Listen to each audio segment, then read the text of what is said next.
நான் உங்களுக்கு ஒப்புவித்ததை கர்த்தரிடத்தில் பெற்றுக்கொண்டேன். என்னவெனில் கர்த்தராகிய இயேசு தாம் காட்டி கொடுக்கப்பட்ட ராத்திரியில் அப்பத்தை எடுத்து ஸ்தோத்திரம் பண்ணி அதை பிச்சு நீங்கள் வாங்கி பூசியுங்கள், இது உங்களுக்காக பிற்கப்படுகிற என்னுடைய சரீரமாக இருக்கிறது, என்னை நினைவு கூறும்படி இதை செய்யுங்கள் என்றார். போஜனம் பண்ணின பின்பு அவர் அந்தபடியே பாத்திரத்தையும் எடுத்து, இந்த பாத்திரம் இரத்தத்தினாலாகிய புதிய உடன்படிக்கையாக இருக்கிறது, நீங்கள் இதை பானம் பண்ணும்போதெல்லாம் என்னை நினைவு கூறும்படி இதை செய்யுங்கள் என்றார். பாருங்கண்ணிலிருந்து கிருபையின் உடன்படிக்கை என்ற தலைப்பின் கீழாக போதனையை பார்க்க போகிறோம். கிருபையின் உடன்படிக்கையினால் உண்டாயிருக்கிற சுகமும் ஐஸ்வர்யமும் எப்படி இந்த உடன்படிக்கையில் நம்முடைய நல்வாழ்வை தேவன் வைத்திருக்கிறார், இந்த கிருபையின் உடன்படிக்கையினால் எப்படி நாம் செழித்து மேலோங்கி வருவது, இந்த கிருபையின் உடன்படிக்கையில் என்னெல்லாம் அடங்கி இருக்கிறது, எப்படி அதை நினைவு கூறுவது, எப்படி அதை நம்முடைய வாழ்க்கையில் வெளியரங்கமாப்பதுன்றெல்லாம் பார்க்கலாம். இதில் தொடர்ச்சியாக சில வாரங்கள் அதை போதிக்க விரும்புகிறேன். இந்த உடன்படிக்கைன்னு சொல்கிறது ஒரு ஒப்பந்தம் கிடையாது, ஒரு அக்ரிமெண்ட் கிடையாது. சில நேரத்தில் இந்த ஒப்பந்தம் அக்ரிமெண்ட்டு மாதிரி உடன்படிக்கைன்னு நினச்சோம், அப்படி கிடையாது. நானும் அப்படி பேசியிருக்கேன், இந்த அப்படி பிரசங்கமும் பண்ணியிருக்கிறேன். ஆனால் இந்த உடன்படிக்கைன்றது எல்லாவற்றுக்கும் மேலானது. ஒப்பந்தத்துக்கும் அக்ரிமெண்ட்டுக்கும் விட மிக உயர்ந்தது இந்த உடன்படிக்கை. அப்படின்னா ஒப்பந்தமும் அக்ரிமெண்ட்டும் பாருங்கள், சில காரியத்தை மீறும் பொழுது அது ரத்து செய்யப்படுகிறது. இப்போ ஒரு பில்டிங்கில் ஒரு வீட்டில் வாடகை இருக்கிறீங்க, அந்த வீட்டுக்கு போகும்போது உங்கள்கிட்ட ஒரு அக்ரிமெண்ட் போடுறாங்க, 11 மாதம் நீங்கள் எங்கள் வீட்டில் இருக்கிறீங்க, அதனால் இந்த கண்டிஷன், டேர்ம் அண்ட் கண்டிஷன், அது இது லொட்டு லோஸ்கெல்லாம் எழுதுவாங்க. நீங்களும் அதெல்லாம் எஸ்லாம் என்ன போடுவீங்க. ஒரு வேளை அவன் ஏதாவது செஞ்சு தரலன்னா அது ரத்து செய்யப்படும். நீங்கள் சொன்னது செய்யலைங்க, அதனால் இது கேன்சல். ஒரு வேளை நீங்கள் எதனா மீறினீங்கன்னா அவன் அதை வச்சு உங்கள்த ரத்து செய்யலாம். இல்லைங்க காலி பண்ணுங்க, முடியாது, அதில் இருக்கிறதுக்கு சான்ஸே கிடையாது அப்படின்வான். பாருங்கள், ஒரு வேளை ஒரு அக்ரிமெண்ட் போடுறோம், ஏதாவது ஒரு அக்ரிமெண்ட் போடுறோம்னா, இந்த பில்டிங்கை கட்டுறோன்னு வைங்க, சர்ச்சை கட்டுறோம், ஒரு அக்ரிமெண்ட்டை போடுறோம். அப்போ இன்ஜினியரிங்கெல்லாம் ஒரு அக்ரிமெண்ட்டை கொண்டு வராங்க. இந்த பில்டிங் கட்டுறது இவ்வளோ பணம் ஆகுது, இவ்வளோ குவாலிட்டி, இவ்வளோ சிமெண்ட்டு, இந்த மாதிரி நான் செய்வேன், இவ்வளோ சதுரம், இவ்வளோன்னு போடுறாங்க. அதை கட்ட ஆரம்பிக்கிறாங்க. இடையில பார்த்தீங்கன்னா அவர் அந்த மாதிரி செய்யலை, அப்படியானா மீறான்னு வைங்க, நம்ம கேட்குறேன், ஏங்க அப்படிலாம் செய்யலை, இது நியாயமானா அதை கண்டுபிடிச்சுன்னா அந்த அக்ரிமெண்ட்டை என்னால் ரத்து செய்ய முடியும், தேவை கிடையாதுங்க அப்படின்னு. ஒருவேளை கட்டியெல்லாம் முடிச்சிட்டாரு, நான் தர வேண்டிய பணத்தை அவர் தரலன்னா அவர் எனக்கு சாவி தர வேண்டிய அவசியம் கிடையாது, அதை அவர் ரத்து செய்கிறார். சில மேலை நாடுகளில் சில கலாச்சாரம் இருக்குது பாருங்கள், அது இந்தியாவில் கூட இன்றைக்கி வந்துருச்சு. 2 பேரும் நல்லா பழகி பார்ப்போம், கொஞ்ச நாள் ஒன்றா வாழ்வோம், 2 பேருக்கு ஒரு மியூச்சுவல் அண்டர்ஸ்டாண்ட், ஒரு அக்ரிமெண்ட்டை போட்டுக்குவோம், ஒன்றா வாழ்வோம், ஒத்து வரலன்னா பார்ப்போம், இல்லைனா அப்படியே கைட்டி விட்டு போயிடுவோன்ற மாதிரிலாம் இருக்குது. அது வெளிநாட்டில் தான் நிறைய இருக்குதுன்னு பார்த்தா நம்ம ஊரில் இன்னும் தலை விரிச்சு அலோகலமாக ஆடுனுக்கிடுது பாருங்கள். அது ஒரு வருஷம் லவ் பண்ணலாம், ஊரெல்லாம் சுற்றலாம், காப்பியெல்லாம் சாப்பிட்லாம், எல்லாத்தையும் பார்த்துட்டு கடைசியில் ஒத்து வரல, நீ நானும் பிரேக்கப் பண்ணிக்கலாம் பிரதர் அப்படின்னு பிரேக்கப் பண்ணின்னு இவங்க பாட்டுன்னு போயிட்டே இருக்கிறாங்க பாருங்கள். இந்த மாதிரி இந்த அக்ரிமெண்ட் கிடையாது. இது எப்படி போட்டதுன்னா உடன்படிக்கை, கிருபையின் உடன்படிக்கை எப்படி போட்டதுன்னா, இதில் யாராவது ஒருத்தர் மீறினா அவர் உயிரே போகணும், மரணம் நேரிடணும். சொல்லுங்கள், மரணம் நேரிடணும். பாருங்கள், உடன்படிக்கைன்றது மிகவும் விலையேறப்பட்டது. இந்த உடன்படிக்கை எப்படி போட்டதுன்னா, யாராவது ஒருத்தர் தவறுனா அவங்க அந்த மரணத்துக்கு பாத்திரலாக இருக்கிறார். தேவன் ஆபிரகாம்கிட்ட சொல்கிறேன், நான் இந்த உடன்படிக்கை உன்னோடு பண்ணுறேன், வா நீ. பாருங்க, தேவன் ஒரு மனுஷங்கிட்ட உடன்படிக்கை பண்ண வேண்டிய அவசியமே கிடையாது. ஏன்னா தேவன் ஏதோ சொல்கிறாரோ அதை கடைசி வரையும் செய்யக்கூடியவராக இருக்கிறார். எத்தனை பேர் விசுவாசிக்கிறீங்க? ஒன்று சொல்லிட்டார்னா அவர் மாறுறதே கிடையாது, என்ன ஆனாலும் மாறுறதே கிடையாது, கடைசி வரையும் அதை செய்யக்கூடியவராக இருக்கிறார். ஏன்னா அவர் பொய் சொல்லாதவர், தன் வாக்கு மாறாதவர், அவர் கர்த்தர். அதனால் அவர் உடன்படிக்கை செய்ய வேண்டிய அவசியமே இல்லை. ஆனால் அவரே சொல்கிறார், நான் உனக்கு உடன்படிக்கை உன்னோடு பண்ணுறேன். ஏன்னா மனுஷனுடைய வாழ்க்கையில் ஒரு நிச்சயத்தை, அவன் வாழ்க்கையில் இது நடக்கும், அதை ஆபிரகாம் கேட்குறான் இல்லைங்களா? கர்த்தர் சொல்கிறார், வானத்தின் நட்சத்திரங்களை போல நீ பெருகுவாய், பூமியின் தூளத்தனையாய் நான் உன்னை வர்த்திக்க பண்ணுவேன்னு ஆபிரகாம் கேட்குறார். இதை நான் எதனால் சுதந்திரிப்பேன் அப்படின்னா ஒரு நிச்சயத்தை கேட்குறார். எப்படி இது நடக்கும், எப்படி இது ஆகும், எப்படி இது உண்டாகும்? மனுஷனுக்கு ஒரு நிச்சயத்தை ஏற்படும்படி, அவனுக்கு ஒரு உறுதியை அளிக்கும்படி, அதுக்காக தான் தேவன் இந்த உடன்படிக்கை செய்தார். ஏன்னா பாருங்க, கர்த்தர் வார்த்தையினால் சொன்னார்னா கரத்தினால் செய்யக்கூடியவராக இருக்கிறார். அவர் சொன்னதை தவறவே மாட்டார். ஆனால் மனுஷனுக்கு ஒரு உறுதியை ஏற்படுத்தும்படி செய்கிறார். ஏன் அப்படி ஒரு உறுதி தேவை? ஏன் அந்த உறுதி நமக்கு அவசியம் அப்படின்னா, விழுந்து போன உலகத்தில் நம்ம இருக்கிறோம். இந்த விழுந்து போன உலகத்தில் பாருங்கள், மனுஷனுடைய வார்த்தை நம்மளால் நம்ப முடியறது கிடையாது. இன்றைக்கி தரேன்னுவான், நாளைக்கு என்ன பண்ண மாட்டான்? தரமாட்டான். இன்றைக்கி செய்கிறேன்னுவான், நாளைக்கு என்ன பண்ண மாட்டான்? செய்ய மாட்டான். இதெல்லாம் உண்மை. நம்ம வாழ்க்கையில் அந்த மாதிரி பல சூழ்நிலையில் நம்ம கடந்து வந்திருப்போம். பல சூழ்நிலைகள் அப்படி ஆயிருக்கும். சில நேரத்தில் உங்களுக்கு சத்தியம் பண்ணி சொல்லியிருப்பாங்க, நான் தரேன், கண்டிப்பாக செய்கிறேன்னு. அதுக்கப்புறம் பார்த்தீங்கன்னா அது இல்லாமல் போயிடும். ஏன் அப்படின்னா, மனுஷன் விழுந்து போன உலகத்தில் இருக்கிறதுனால மனுஷனுக்கு மனுஷனே ஒரு வார்த்தையை நம்புறதுக்கு கடினமான ஒரு சூழ்நிலை ஏற்படுகிற காலமாக இருக்குது. ஒரு சொத்து வாங்குறேன்னு வைங்க. ஒரு சொத்து வாங்கிறதுக்கு போகிறீங்க. போனோடனே நேராக அவர் சொல்கிறார், நல்ல மனுஷன், நல்ல சொத்துங்க, எந்த பிரச்சனையும் இல்லை, வாங்க ரிஜிஸ்டர் பண்ணிக்கிறோம். நேராக போய் சரி வாங்கன்னு பணத்தை கொடுத்து ரிஜிஸ்டர் பண்ணிடுறீங்களா?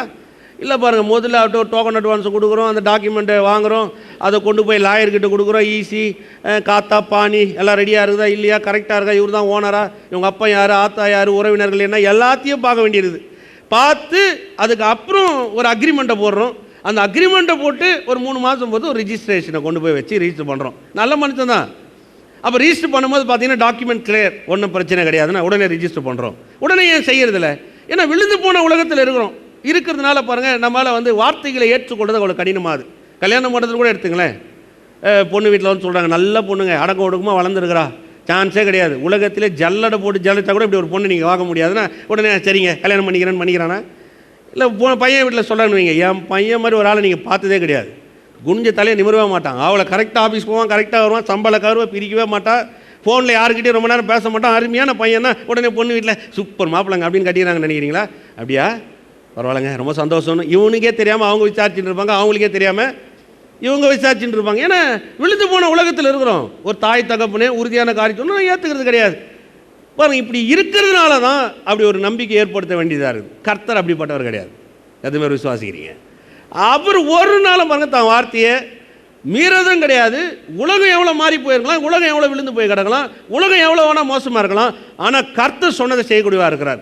ஆனாலும் ஏன் இந்த உடன்படிக்கை ஆபிரகாம் கூட ஏற்படுத்தினார்னு சொன்னால், ஆபிரகாமுக்கு ஒரு நிச்சயத்தை ஏற்படுத்தி தரும்படியாக, ஆபிரகாமுக்கு ஒரு நம்பிக்கை ஏற்படுத்தி தரும்படியாக, ஆபிரகாம் வாழ்க்கையில் ஒரு உறுதி, நான் உன்னை வானத்தின் நட்சத்திரங்களை போல பெருக பண்ணுவேன், பூமியின் தூளத்தனியாய் நீ பெருகுவா என்ற அந்த வார்த்தையை நிறைவேற்றத்துக்காகவே இந்த கிருபையின் உடன்படிக்கை அவனோடு ஏற்படுத்தினார். அவர் உடன்படிக்கை உயிரை போல மதிக்கிறார். எதன் பேர் தெரியும் பாருங்க. அவர் உடன்படிக்கை உயிரை போல மதிக்கிறதுனால தான் ஆபிரகாம் கிட்ட அவ்வளோ பெரிய நிச்சயத்தை ஏற்படுத்துகிறார். பாருங்க, ஆபிரகாம் கிட்ட செய்த உடன்படிக்கை பிரமாணத்தின் உடன்படிக்கை கிடையாது, கிருபையின் உடன்படிக்கை. சொல்லுங்க, கிருபையின் உடன்படிக்கை. இஸ்ரவேல் ஜனங்க தான் என்ன பண்ணிட்டாங்க, இந்த சீனாய் மலைக்கிட்ட வந்தபோது இந்த கிருபையின் உடன்படிக்கையை பிரமாணத்தின் உடன்படிக்கையை மாற்றிட்டான். நாங்கள் செய்வோம், நீ சொல்லும், அவர் கர்த்தர் இதெல்லாம் சொல்கிறாரு, நாங்கள் செய்வோன்னு இந்த கிருபையின் உடன்படிக்கையிலேருந்து பிரமாணத்தின் உடன்படிக்கையின் வாயிலாக இந்த இஸ்ரவேல் ஜனங்க தான் மாற ஆரம்பிச்சிட்டாங்க. பிரமாணத்தின் உடன்படிக்கை என்னன்னா, கர்த்தர் ஒன்றும் செய்ய மாட்டார், நீ செய் அப்படின்னு விட்டுருவார். கொலை செய்யாதிருப்பாயாக, களவு செய்யாதிருப்பாயாக, உன் தாய் தகம்னு கனம் பண்ணுவாயாக, அதை பண்ணுவாயாக, இதை பண்ணுவாய், நீ செய்வாயாக, நீ செய்வாயாக, நீ செய்வாயாக. நான் செய்ய மாட்டேன், நீ என்ன பண்ணணும், நீ செய்வாயாக, நீ செய்வாயாக. ஆனால் புது உடன்படிக்கை எப்படிப்பட்டதுன்னா, நீ செய்வாயாக அல்ல, நான் செய்கிறேன் உனக்காகன்றது. இதுதான் கிருபையின் உடன்படிக்கை, இதுதான் புது உடன்படிக்கை. இது நான் செய்கிறேன், நான் உனக்காக பண்ணுறேன், நான் உன்னை எப்படி பெரிய ஆளாக்கி காமிக்கிறேன், நான் உன்னை எப்படி ஆசீர்வதிக்கிறேன், நான் செஞ்சு காமிக்கிறேன். இதுக்கு பேர் தான் கிருபையின் உடன்படிக்கை. பாருங்கள், வாசித்து பாருங்கள். அதை பழைய உடன்படிக்கும் புது உடன்படிக்கை உள்ள வித்தியாசத்தை நல்லா விளங்கிக்கணும். இது ரெண்டும் சரியாக விளங்கிட்டால் தான் நம்ம வாழ்க்கையில் நல்ல ஒரு முன்னேற்றத்தை நம்மளால் காண முடியும். எபிரேயர் 10ஆம் அதிகாரத்து 16-17 வாசிக்கிறேன் பாருங்கள். அந்த நாட்களுக்கு பின்பு நான் அவர்களோடு பண்ணும் உடன்படிக்கைகளை அவளுடைய இருதயங்களில் வைத்து அவர்களை அவளுடைய மனதில் எழுதுவேன் என்று கர்த்தர் சொல்லுகிறார் என்பது உரைத்த பின்பு அவளுடைய பாவங்களையும் அவளுடைய அக்கிரமங்களையும் நான் இனி நினைப்பதில்லை என்பதை சொல்லுகிறார். இதுதான் புது உடன்படிக்கை, கிருபையின் உடன்படிக்கை. நான் மன்னிக்கிறதில்ல, நான் அவங்க அக்கிரமங்களை நீக்கி போடுறேன், நான் அவங்களுக்கு தயவை காமிக்கிறேன், நான் அவங்களுக்கு இரக்கத்தை காமிக்கிறேன். இதுக்கு பேர் தான் கிருபையின் உடன்படிக்கை. இது ரெண்டுத்தையும் நல்லா விளங்கிக்கணும் பாருங்கள். அதனால தான் பாருங்கள், அநேகருக்கு இந்த பரலோகம்னா என்னன்னு தெரியறது கிடையாது, மீட்புனா என்னன்னு தெரியறது கிடையாது, தேவன் எப்படிப்பட்டவராக இருக்கிறான்னு தெரியறது கிடையாது, தேவன் எப்படி நம்மளை உதவி செய்கிறான்னு தெரியறது கிடையாது. ஏன்னா எல்லாம் தேவன் செய்கிறான்றதை சுலபமான ஒரு காரியத்தை கடினமாக்கிட்டாங்க. ஒரு கதை இருக்குது, ரொம்ப அருமையான கதை. உங்களுக்கு தான் கதை கேட்குறது ரொம்ப பிடிக்குமே. சின்ன வயசுலேருந்து பழகிட்டாங்க. சோறு சாப்பிட்றதுனால ஒரு கதை சொல்லணும். ஒரு நாய் வந்துச்சான் பாரு, அந்த நாய்க்கு வால் இருந்துச்சான் பாருன்னு தான் சோறு ஊட்டினாங்க. தூங்க வைக்கும் போதும் கதை சொல்லி தான் தூங்க வச்சாங்க. கதை சொல்லி நம்மளை அப்படி பழகி கெடுத்து குடிச்சவர் ஆகிட்டாங்க. நான் ஒரு கதை சொல்கிறேன், என்ன பண்ணுறது. இந்த கதை என்னென்னா, ஒரு அம்மா, இது ஒரு நல்ல காமெடியான ஒரு கதை தான், ஜோயல் ஆஸ்டின் சொன்ன கதை இது. ஒரு அம்மா என்ன பண்ணாங்களாம், செத்து பரலோகத்துக்கு போயிடுச்சான் கதை. போன உடனே கேட்டுக்கிட்ட நின்னா அங்கே பேதுரு இருந்தாராம். அந்த அம்மா பார்த்து கேட்டாராம், என்னம்மா நான் உள்ளே போகணும். உள்ளே போகலாம், ஆனால் ஒரு கண்டிஷன் என்ன, ஒரு வார்த்தையை சொல்லணும், அதோடைய ஸ்பெல்லிங் அப்படியே சொல்லணும். உடனே அந்த அம்மா சரி சொல்லுமானாங்களா, லவ் LOVEன்னுச்சான். கரெக்டாக சொன்னேன், போய் அங்கே உக்காருன்ட்டாரான். இந்த அம்மா போய் அங்கே அப்படியே சேரில் உக்காந்துக்கிச்சான். அதுக்கப்புறம் இன்னொருத்தர் வந்தாரான். வந்துன்றவர் இந்த அம்மா பார்த்தோன்னே அவருக்கு ஆச்சரியம், அந்த அம்மா பார்த்தோன்னே இவருக்கு ஆச்சரியம். எப்படி இந்த பொம்பளை மேலே வந்துருச்சுன்னு. அவர் இந்த பொம்பளைக்கு என்ன ஆச்சரியம், இவரு எப்படி மேலே வந்துட்டான் இந்த மனுஷன். ஏன்னா அவங்க ரெண்டு பேரும், அந்த அம்மாவுக்கு அவன் முதல் புருஷன், அவனுக்கு இந்த அம்மா ரெண்டாவது பொண்டாட்டியாக ஒரு காலத்தில் இருந்தது. ரெண்டு பேருக்கும் ஒரு சந்தேகம். சரி இருந்தாலும் போய் கேட்போமே. அந்த சேர் பக்கத்தில் போய் நீ போனியே நம்ம கேட்டார், என்ன சொன்னார்.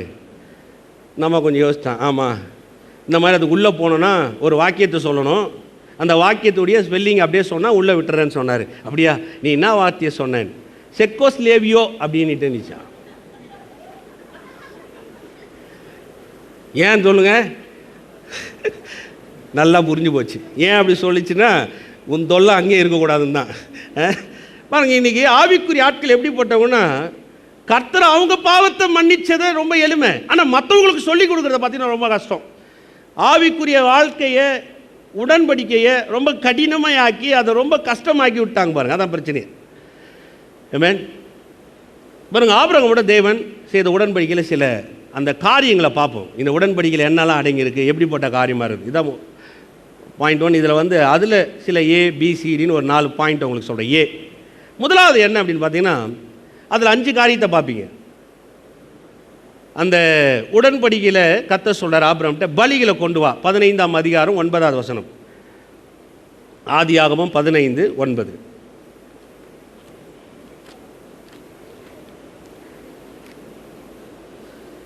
அதற்கு அவர் 3 வயது கிடாரியும் 3 வயது வெள்ளாட்டையும் 3 வயது ஆட்டுக்கடாவையும் ஒரு காட்டுப்புறாவையும் ஒரு புறா குஞ்சியும், மொத்தம் எத்தனை இருக்குதுங்க அதில்?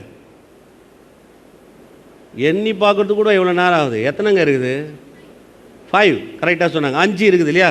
நான் சொல்லியிருக்கிறேன் ஏற்கனவே, எபிரேயர்களுக்கு அவங்களுக்கு நம்பர்ஸ் கிடையாது, எழுத்து மட்டும்தான். அவங்களுக்கு இந்த நம்பர்ஸ்ன்றது கிடையாது, 1 2 3 கிடையாது. அவங்க எல்லாமே எபிரேயர்கள் பயன்படுத்துறது எல்லாமே அந்த வார்த்தைகளை தான் பயன்படுத்துகிறாங்க.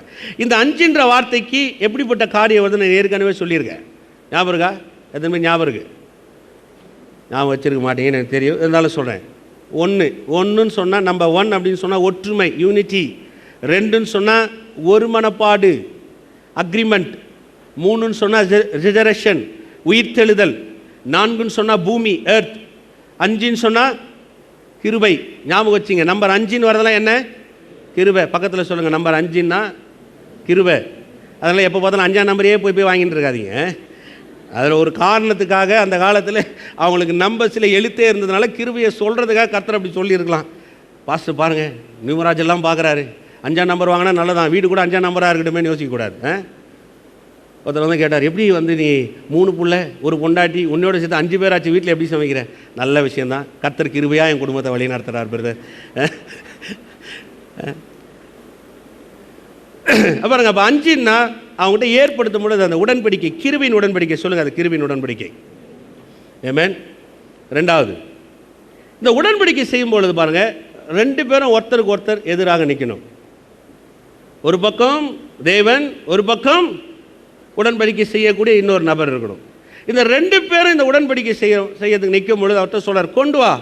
உடனே அவன் அந்த 5 காரியத்தை கொண்டு போகிறான். 3 ஆட்டு கடாரி, வெள்ளாடு இதெல்லாம் கொண்டு போகிறான், புறா குஞ்சு எல்லாம் கொண்டு போனோன்னே நடுவில் நிற்க வச்சு வெட்டுறான். அந்த கழுத்தாருக்குல என்ன பண்ணுறாங்க? நடுவில். சொல்லுங்கள், நடுவில்னு சொன்னால் பாதி பாதியாக, இரு பிரிவாக, எந்த துண்டம் கிடையாது. இந்த பக்கம் வெட்டின, நடுவில் வெட்டினா அந்த பக்கம் பாதி, இந்த பக்கம் பாதி, அந்த பக்கம் பாதி, இந்த பக்கம் பாதி. அப்போ யோசிச்சு பாருங்கள், 3 ஆடை வெட்டினா எவ்வளோ ரத்தம் வந்திருக்குன்னு நினைக்கிறீங்க? நிறைய ரத்தம் ஓடி இருக்கும். அந்த ரத்தத்தில் 2 பேரும் நிற்கிறாங்க. ரத்தத்தின் அடிப்படையில் தான் செய்யப்பட்ட உடன்படிக்கை. நல்லா ஞாபகம் வச்சிங்க. அதனால தான் வேதம் சொல்லுது, பறவைகளை அவன் வெற்றவில்லை, அதை கழுத்து மட்டும் அறுத்து அந்த ரத்தத்தில் போட்டுறான். இப்போ இந்த உடன்படிக்கை இருவருக்கும் சம்பந்தம் அப்படின்னா, இதில் யார் மீறுறாங்களோ அவங்க வந்து சாகணும். இந்த உடன்படிக்கையில் யார் மீறினாலும் அவங்க என்ன பண்ணணும்? சாகணும். இதான் 2வது. 3வது என்னன்னு பார்த்தீங்கன்னா, இந்த உடன்படிக்கை ஆபிரகாம் கிட்ட பண்ணியிருந்தார்னா நிச்சயமா ஆபிரகாம் என்னைக்கு செத்து போயிருப்பார். ஏன்னா ஆபிரகாம் இந்த உடன்படிக்கையை கைக்கொள்ள முடியல. உதாரணத்துக்கு 15ஆம் அதிகாரத்தில் இது நடக்குது இல்லையா? 16ஆம் அதிகாரம் முதல்ல 3 வசனத்தை வாசிச்சு பாருங்க. இங்கே 15ஆம் அதிகாரத்தில் சொல்றாரு, வானத்தின் நட்சத்திரங்களை போல உன்னை பெருக பண்ணுவேன், பூமியின் தூளத்தனியாய் உன்னை பெருக பண்ணுவேன் எல்லாம் சொல்லிடுறாரு. சொல்லிட்டு உடனே 16ஆம் அதிகாரத்தில் போய் பாருங்க, ஆகாரை போய் கல்யாணம் பண்ணுவார். அப்போ ஆகார கல்யாணம் பண்ணார் சொன்னா, அப்போ வானத்தின் நட்சத்திரங்களை போல உன்னை பெருக பண்ணுவேன் அந்த கட்டளை அவர் மீறாரு. அப்போ மீறி இருப்பார்னு சொன்னா பாருங்க, அப்போ அந்த உடன்படிக்கை மீறினன்னு சொன்னாங்க, மரணம் நேரிடானும். ஆமென். அப்போ யாருக்கிட்ட இந்த உடன்படிக்கை பண்ணார்? இங்கே வச்சுங்க, ஆதியாகம் 15ஆம் அதிகாரம், ஆதியாகம் 15ஆம் அதிகாரம் 17ஆவது வசனம். சூரியன் அஸ்தமித்து காரிருள் உண்டான போது இதோ புகைக்கிற சூளையும் அந்த துண்டுகளின் நடுவே கடந்து போகிற அக்னி ஜுவாலையும் தோன்றின. புகைக்கிற சூளை அப்படின்றது பிதாவாகிய தேவனை குறிக்குது. புகைக்கிற சூளை யாரை குறிக்குது? பிதாவாகிய தேவனை. அக்னி ஜுவாலை கடந்து போனதுன்னு சொல்லுது பார்த்தீங்களா, அது குமாரனாகிய இயேசு கிறிஸ்துவை குறிக்குது. வெளிப்படுத்தின விசேஷத்தில் போய் பார்த்தீங்கன்னா அவர் அக்னி ஜுவாலாக இருந்தார்னு சொல்லப்படும். இப்போ இந்த உடன்படிக்கை யார்கிட்ட பண்ணார்னா ஆபிரகாம் கிட்ட இல்லை, தன்னுடைய குமாரனாகிய இயேசு கிறிஸ்துவோடு கூட பிதாவாகிய தேவன் செய்ததா உடன்படிக்கை. ஆமென். அதன் பேர் விளங்குது. இப்போ ஆபிரகாம் அங்கே நிற்கிறாரு. இப்போ அதுக்கு முன்னாடி ஒருத்தர் நிற்கிறாரு, அக்னி ஜுவாலையாக. யார் நிற்கிறது? இயேசு கிறிஸ்து. இயேசு கிறிஸ்து யாரு? கிருபை. கிருபைன்னா என்ன? நான் சொன்னேன் இல்லைங்களா, கிருபைன்றது ஒரு சப்ஜெக்ட் அல்ல, கிருபைன்றது ஒரு நபர். சொல்லுங்க, நபர். இப்போ பிதாவாகிய தேவன் தன் குமாரனோடு கூட அந்த உடன்படிக்கை பண்ணார். அதனால தான் ஆபிரகாம் பலமுறை அந்த பிழை செய்யும் பொழுது கூட ஆபிரகாம் மரிச்சு போல பதிலாக ஆசீர்வதிக்கப்படுகிறார். 1 தீமோத்தேயு 2ஆம் அதிகாரம் 5ஆவது வசனத்தை வாசிச்சு பாருங்க. தேவனுக்கும் மனிதனுக்கும் மத்தியஸ்தர் ஒருவரே, அவர் மனுஷனாகிய இயேசு கிறிஸ்து ஒருவரே. தேவனுக்கும் மனிதனுக்கும் மத்தியஸ்தர் எத்தனை பேரு? ஒருவரே, அவர் மனுஷனாகிய கிறிஸ்து அவரே. ஏன்னா இப்போ அவர் இந்த பூமியில மனுஷனாய் இறங்கி மனுகுலத்துக்கு என்ன செய்ய போகிறார் என்றதுதான் நிழலாட்டமாக ஒரு கிருபையின் உடன்படிக்கையை ஆபிரகாமோடு கூட பிதாவாகிய தேவன் ஏற்படுத்தினார். ஆமென். எத்தனை பேர் வழங்குது? அதனால தான் இப்போ நான் வாசலில் 1 கொரிந்தியர் 11:25 இது உங்களுக்காக சிந்தப்படுகிற என்னுடைய ரத்தம், என்னை நினைவு கூறும்படி இதை செய்யுங்கள், இது உங்களுக்கு புது உடன்படிக்கை. அப்போ இங்கே புது உடன்படிக்கை, அங்கே அது அப்படியே தான் கிருபையின் உடன்படிக்கை. விளங்குதா? 4வது, முதலாவது சொன்னேன், நல்லா ஞாபகம் வச்சுங்க. முதலாவது சொன்னேன் அது கிருபைன்றதுக்கு அடையாளம் 5 பலி. 2வது சொன்னேன் அங்கே ரத்தம் சிந்தும் பொழுது அதில் ஒருவருக்கு ஒருவர் நிற்கிறாங்க. 3வது சொன்னேன் அது ஆபிரகாமோடு இல்லை, தன் குமாரனாகிய இயேசு கிறிஸ்துவோடு கூட பிதாவாகிய தேவன் உயிருள்ள ஒரு உடன்படிக்கை ஏற்படுத்தி வைத்தார் சொன்னேன். அடுத்து 4வது 15-11 பாருங்க. பறவைகள் அந்த உடலின் மேல் இறங்கின, அவைகள் ஆபிரகாம் துரத்தினான். பறவைகள் உடல் மேலே இறங்கணும், ஆபிரகாம் போய் அதை துரத்துறார். ஏன்னா அந்த உடன்படிக்கையை காக்க வேண்டும் என்று அவர் நினைக்கிறார். உடன்படிக்கையை காப்பாற்றுகிற சக்தி மனுஷனுக்கு கிடையாது.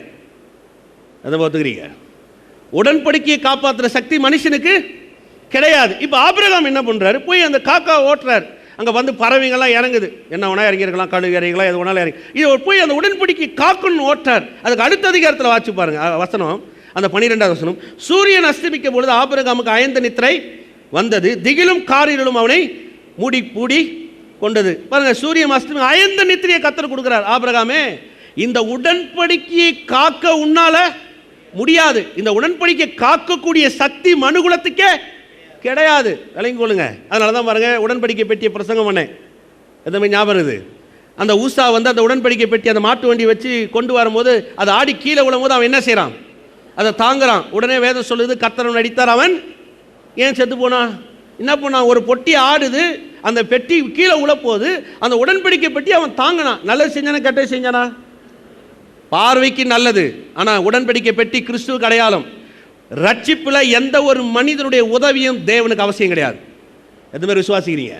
தேவனை தாங்கவோ தேவனுடைய ரட்சிப்புக்கு ஒரு மனிதனுடைய முயற்சியோ ஒரு நாளும் ஒரு உதவியோ அவருக்கு அவசியமே கிடையாது. அதனால தான் ஊசா என்ன பண்ணாரு, செத்து போயிட்டார். ஏன்னா அதை தூக்கணும்னு நினைக்கிறாரு. தேவனை தூக்க முடியுமா, தாங்க முடியுமா? தேவனுக்கு ரட்சிப்பின் மூலம் உதவி செய்ய முடியுமா? எத்தனை பேர் அங்கே தேவனுக்கு ரட்சிப்பில் உதவி செய்ய முடியும்னு நினைக்கிறீங்க? அதனால தான் ரட்சிப்பு என்பது முழுக்க முழுக்க தேவன் கொடுக்குற ஈவு. அல்லேலூயா.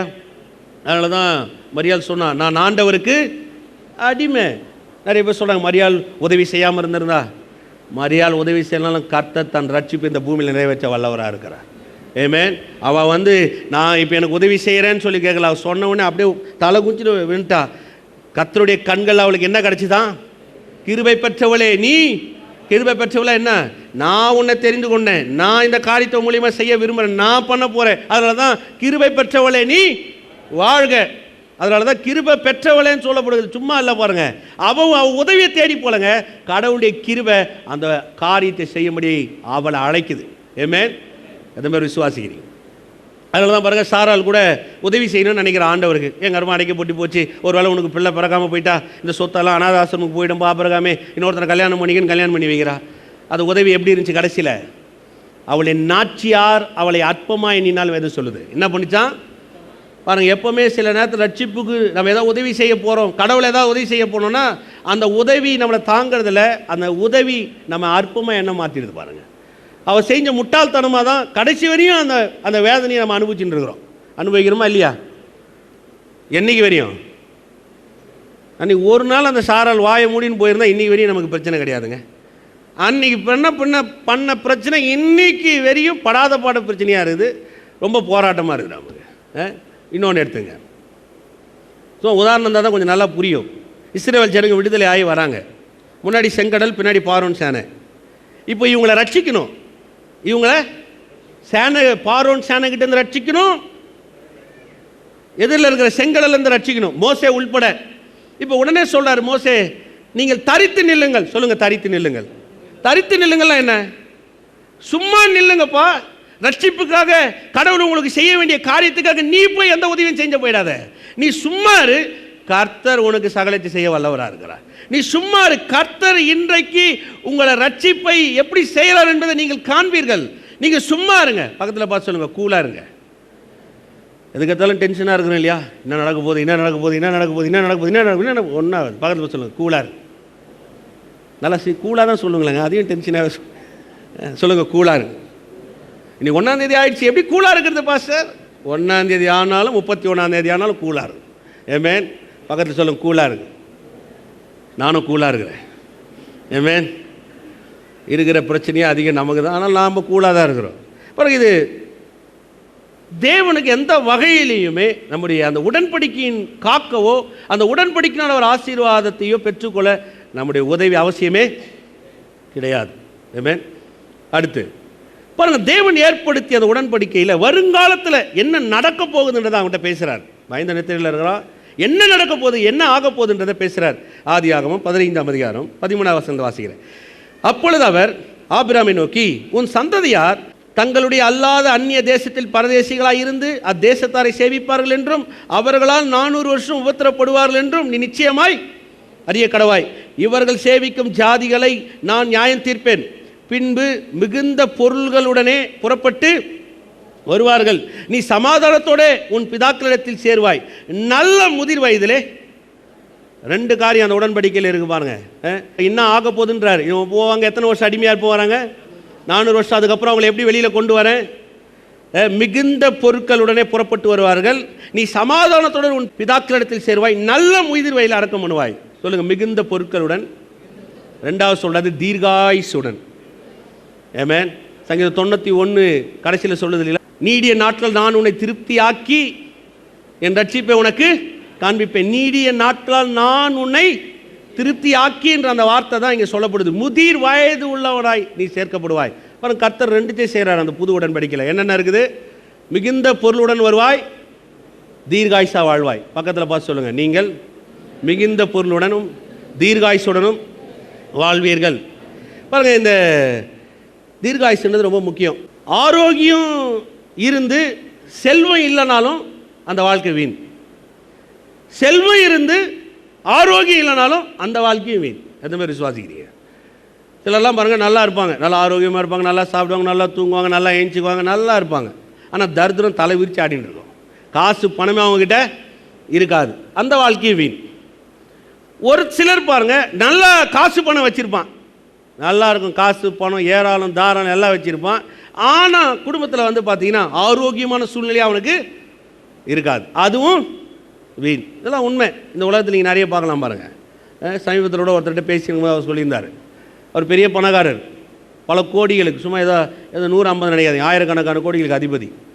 அண்ணன் தம்பி 2-3 பேர் தான் அவங்க வீட்டில். ஆனால் யாருமே பாருங்கள் அவங்க வீட்டில் எல்லாம் எல்லாருமே டைவர்ஸ் ஆகி அவங்க வீட்டில் அவங்கள விட்டுட்டு போயிட்டாங்க. உண்மை. இன்னொரு மனுஷனை சந்தித்த பாருங்க, பெரிய பணக்காரன், ரேஞ்ச் ரோவர் கார்லாம் வச்சுட்டு இருக்கிறான். இன்றைக்கி அவனுக்கு வாடகையே பல லட்சம் வருது.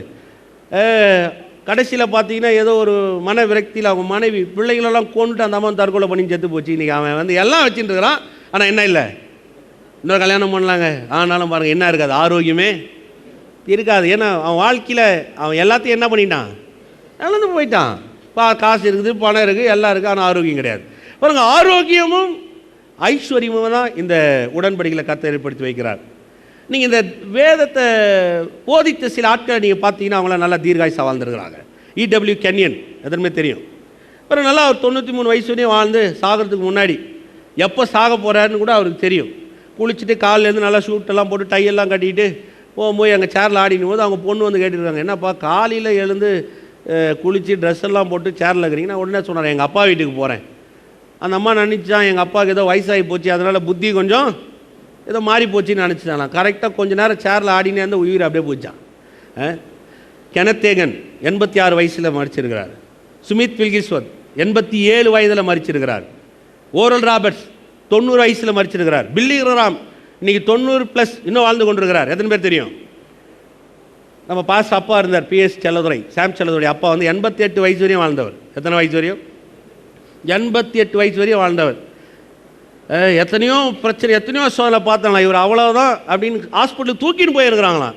எழுந்து பெட்டில் உட்காந்து சொல்லுவாராம், நான் சாவன் மாத்திரம் நினைக்காதீங்க, நான் தீர்காயுசா வாழ்வேன். திரும்பி வீட்டுக்கு கொண்டு வருவாங்களாம். அவர் திரும்ப சிக்காய் ஹாஸ்பிட்டலுக்கு போகும்போது சொல்லுவாங்களா, அவர் சாக மாட்டாருங்க, வந்துடுவார். ஏன்னா எல்லாருக்கும் அப்படியே இருந்தது பாருங்க. 88 வயசில் தான் அவர் தன் ஆயுசை விட்டாராம். ஆமென். சொல்லுங்கள், தீர்காயுசு நல்லது. இந்த கால வேளையில் சர்ச்சில் உங்களுக்கு யாரை பிடிக்கும் அவங்கள பார்த்து இந்த வார்த்தையை சொல்லுங்கள். உங்களுக்கு யாரை பிடிக்குதோ அவங்கள பார்த்து சொல்லுங்கள், இல்லை பக்கத்தில் இருக்கிறவங்கள பார்த்தா சொல்லுங்கள். சொல்லுங்கள், கர்த்தர் உங்களை தீர்காயுசோடு கூட இந்த பூமியில் வாழ வைப்பார். ஆமென். என்ன யாருக்கும் பிடிக்கல பார்த்தியா? நன்றி கெட்ட உழவுங்க உண்மையிலே. ஒரு ஆளாவது என்னை பார்த்து இப்படி கையை நீட்டி யாராவது சொன்னீங்களா? பொண்டாட்டி பார்த்தானப்பா சொன்னேன் இல்லையா? பக்கத்தில் அப்படியே பொண்டாட்டி கையை புடிச்சு கையை டைட்டாக பிடிச்சி சொன்னீங்க. ஆனாலும் விட போகிறதில்ல. எல்லோரும் கையை எனக்கு நேரம் நீட்டுங்க. சொல்லுங்கள், கர்த்தர் உங்களை நீடிய நாட்களாய் தீர்காயுசு கொடுத்து நல்ல முதிர் வயது வரையும் வாழ வைப்பார். ஆமென். நான் ஏற்றுக்கொள்கிறேன். பாருங்க, இந்த தீர்காயுசுன்றது ஏற்றுக்கொள்ள வேண்டிய ஒரு காரியம். நீங்கள் நிராகரிக்கலாம், இல்லை ஏற்றுக்கொள்ளலாம். அதனால தான் சொல்றார், நீடிய நாட்களால் நான் உன்னை சொல்லுங்கள் திருப்தி ஆக்கி. அவர் தர்றதுங்க, வாழணும்னு நினச்சா அப்படி வாழலாம். ஆபிரகாம் 175 வயசு வாழ்ந்தார். ஈசாக்கு 180 வயசு வாழ்ந்தார். யாக்கோப்பு பார்த்தீங்கன்னா 12 கோத்திரம், அவன் மனைவி பிள்ளைங்க பேர பிள்ளைங்களை பார்த்து முதிர் வயதில் எல்லாரும் சொல்கிறாங்க, ரொம்ப வயசாகிடுச்சுன்னா ஞாபகம் மருதி வந்துடும் பிரதர்ன்றாங்க இல்லையா? ஞாபகம் மருதிலாம் கிடையாது. பேர் சொல்லி பேரை ஆசீர்வதித்து தான் குனிந்து தன் பிராணனை விட்டு தன்னுடைய பிதாக்களோடு அடக்கம் பண்ணப்பட்டான்னு வேதம் சொல்லுது. ஆமென். எதுவுமே விசுவாசிக்கிறீங்க? அப்படி தாங்க விசுவாசிக்கணும். தீர்காயுசை நம்ம ஏற்றுக்கொள்ளணும். பாருங்கள், நம்ம வீட்டில் நடக்கிற சில காரியமோ இல்லை இந்த உலகத்தில் இருக்கிற சில பிரச்சனையோ இல்லை சரீர ரீதியாக சில பாதிப்புகள் வருது, நமக்கு உண்மைதான். அதெல்லாம் நினச்சி பார்த்து அதை நம்ம அங்கீகரிச்சுக்கிறது கிடையாது. நான் தீர்காயுசா வாழ்வேன். சொல்லுங்கள், நான் தீர்காயுசா வாழ்வேன். ஆமென். இப்போ அப்படியே 400 வருஷத்துக்கு அப்புறம் போவோம். இப்போ ஆபிரகாம்கிட்ட சொல்கிறார் இல்லையா, அப்படியே எகிப்துக்கு வந்துடுங்க. கிராஃபிக் மூவி மாதிரி தான், சேரில் உட்காந்து பட்டன் போட்டோன்னா அப்படியே பின்னாடி போகிற மாதிரி. இங்கே அங்கே வந்துட்டிங்கன்னா இப்போ பாருங்கள், அங்கே போய் மோசே கிட்ட கர்த்தர் சொல்கிறார், மோசேவை எழுக்கிறார், போய் அங்கே 10 வாதைகளை வைக்கிறார். ஆனால் யாரும் விடுதலை ஆன மாதிரியே இல்லை. 10 வாதைகள் விடுதலை செய்யலை. ஆனால் இயேசு ரத்தம் அந்த ஜனங்களை விடுதலை செய்யுது. ஆமென். அந்த ஜனங்க பாருங்கள், இஸ்ரவேல் ஜனங்க எப்படி வாழ்ந்துருந்தாங்கன்றதை கொஞ்சம் நினச்சி பாருங்கள். அடிமைகளாக இருந்தாங்க. கால் வயிறு அரை வயிறு தான் சாப்பிட்டான். கடுமையான வேலை. சில வேத வல்லுநர் சொல்கிறாங்க, எகிப்தில் இருக்கிற பிரமிடுகளெல்லாம் இஸ்ரவேல் ஜனங்க அடிமையாக இருக்கும்போது அநேக பிரமிடுகளை அவங்க கட்டியிருக்கிறாங்கன்றாங்க. பித்தோம் ராமசேஸ் என்ற பண்ட சாலைகளை அவங்க என்ன பண்ணுறாங்க, கட்டினாங்க. இவ்வளோ வேலை செஞ்சாங்க. இவ்வளோ வேலை செஞ்ச ஆட்கள் எப்படி இருந்திருப்பாங்கன்னு நினைக்கிறீங்க? நல்ல ஆரோக்கியம் இருந்திருக்கும்னு நினைக்கிறீங்களா? சிலருக்கு கை கால் வலி இருக்கும், சிலருக்கு முட்டு வலியாக இருக்கும், சிலருக்கு சுகர் இருந்திருக்கலாம், பிபி இருந்திருக்கலாம், இருதயம் சரியாமல் இருந்திருக்கலாம், நிறைய போராட்டம் இருந்திருக்கலாம், கால் உடஞ்சிருக்கலாம், கை உடஞ்சிருக்கலாம், கண் ஒரு மாதிரி ஆகிருக்கலாம், மாலக்கண் இருந்திருக்கலாம், நிறைய பிரச்சனை இருந்திருக்கும். இவ்வளோ பெரிய பிரச்சனை உள்ள ஆட்களை இப்போ மோசே விடுதலை ஆக்குறார். எப்படி ஆக்குறார் பாருங்க. எப்படி ஆக்குனார்? ஆட்டுக்குட்டி ரத்தத்தினால இல்லையா? அவங்க எப்படி வெளியில் வந்தாங்கன்னு வேதம் சொல்லுது பாருங்க. அதை பாருங்க, ரொம்ப அருமையாக இருக்கும். சங்கீதம் 105:37 வாங்க. அப்பொழுது அவர்கள் வெள்ளியோடும் பொன்னோடும் புறப்பட பண்ணினார்.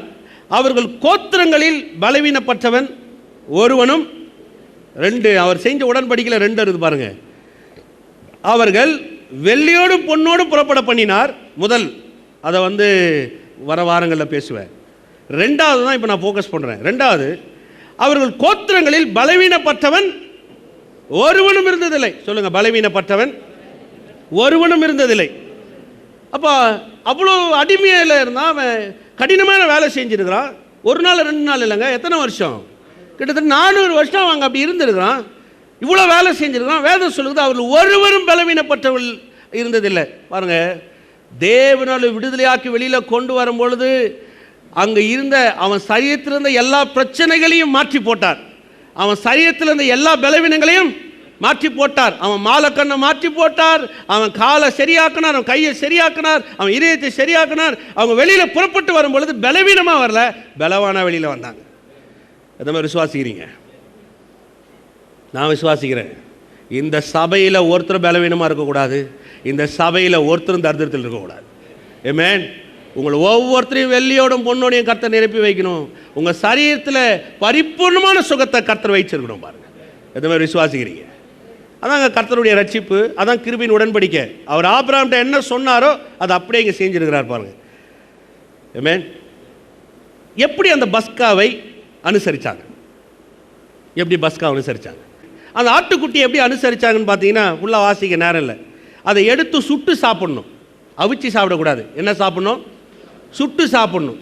சுட்டு சாப்பிட்றது எதுக்கு அடையாளமாக இருக்குது பாருங்க. சுட்டு சாப்பிட்றதுனா அதன் மேல் ஒரு ஆக்கினை தீர்ப்பு வரணும். அந்த ஆக்கினை வந்தால் தான் அதை சுட்டு சாப்பிட முடியும். அந்த ஆடை அவிச்சு சாப்பிடக்கூடாது. ஏன் சொன்னார்னா, இவங்களுடைய எல்லா பலவீனங்களுக்காகவும் இவங்களுடைய எல்லா விதமான காரியத்துக்காகவும் அந்த ஆடு ஆக்கினைக்குள்ளாய் தீர்க்கப்பட்டது, அது தண்டிக்கப்பட்டது. ஆமென். அது மாதிரி விளங்குது. அதனால தான் அதை என்ன சொன்னார்? சுட்டு சாப்பிட சொன்னார்.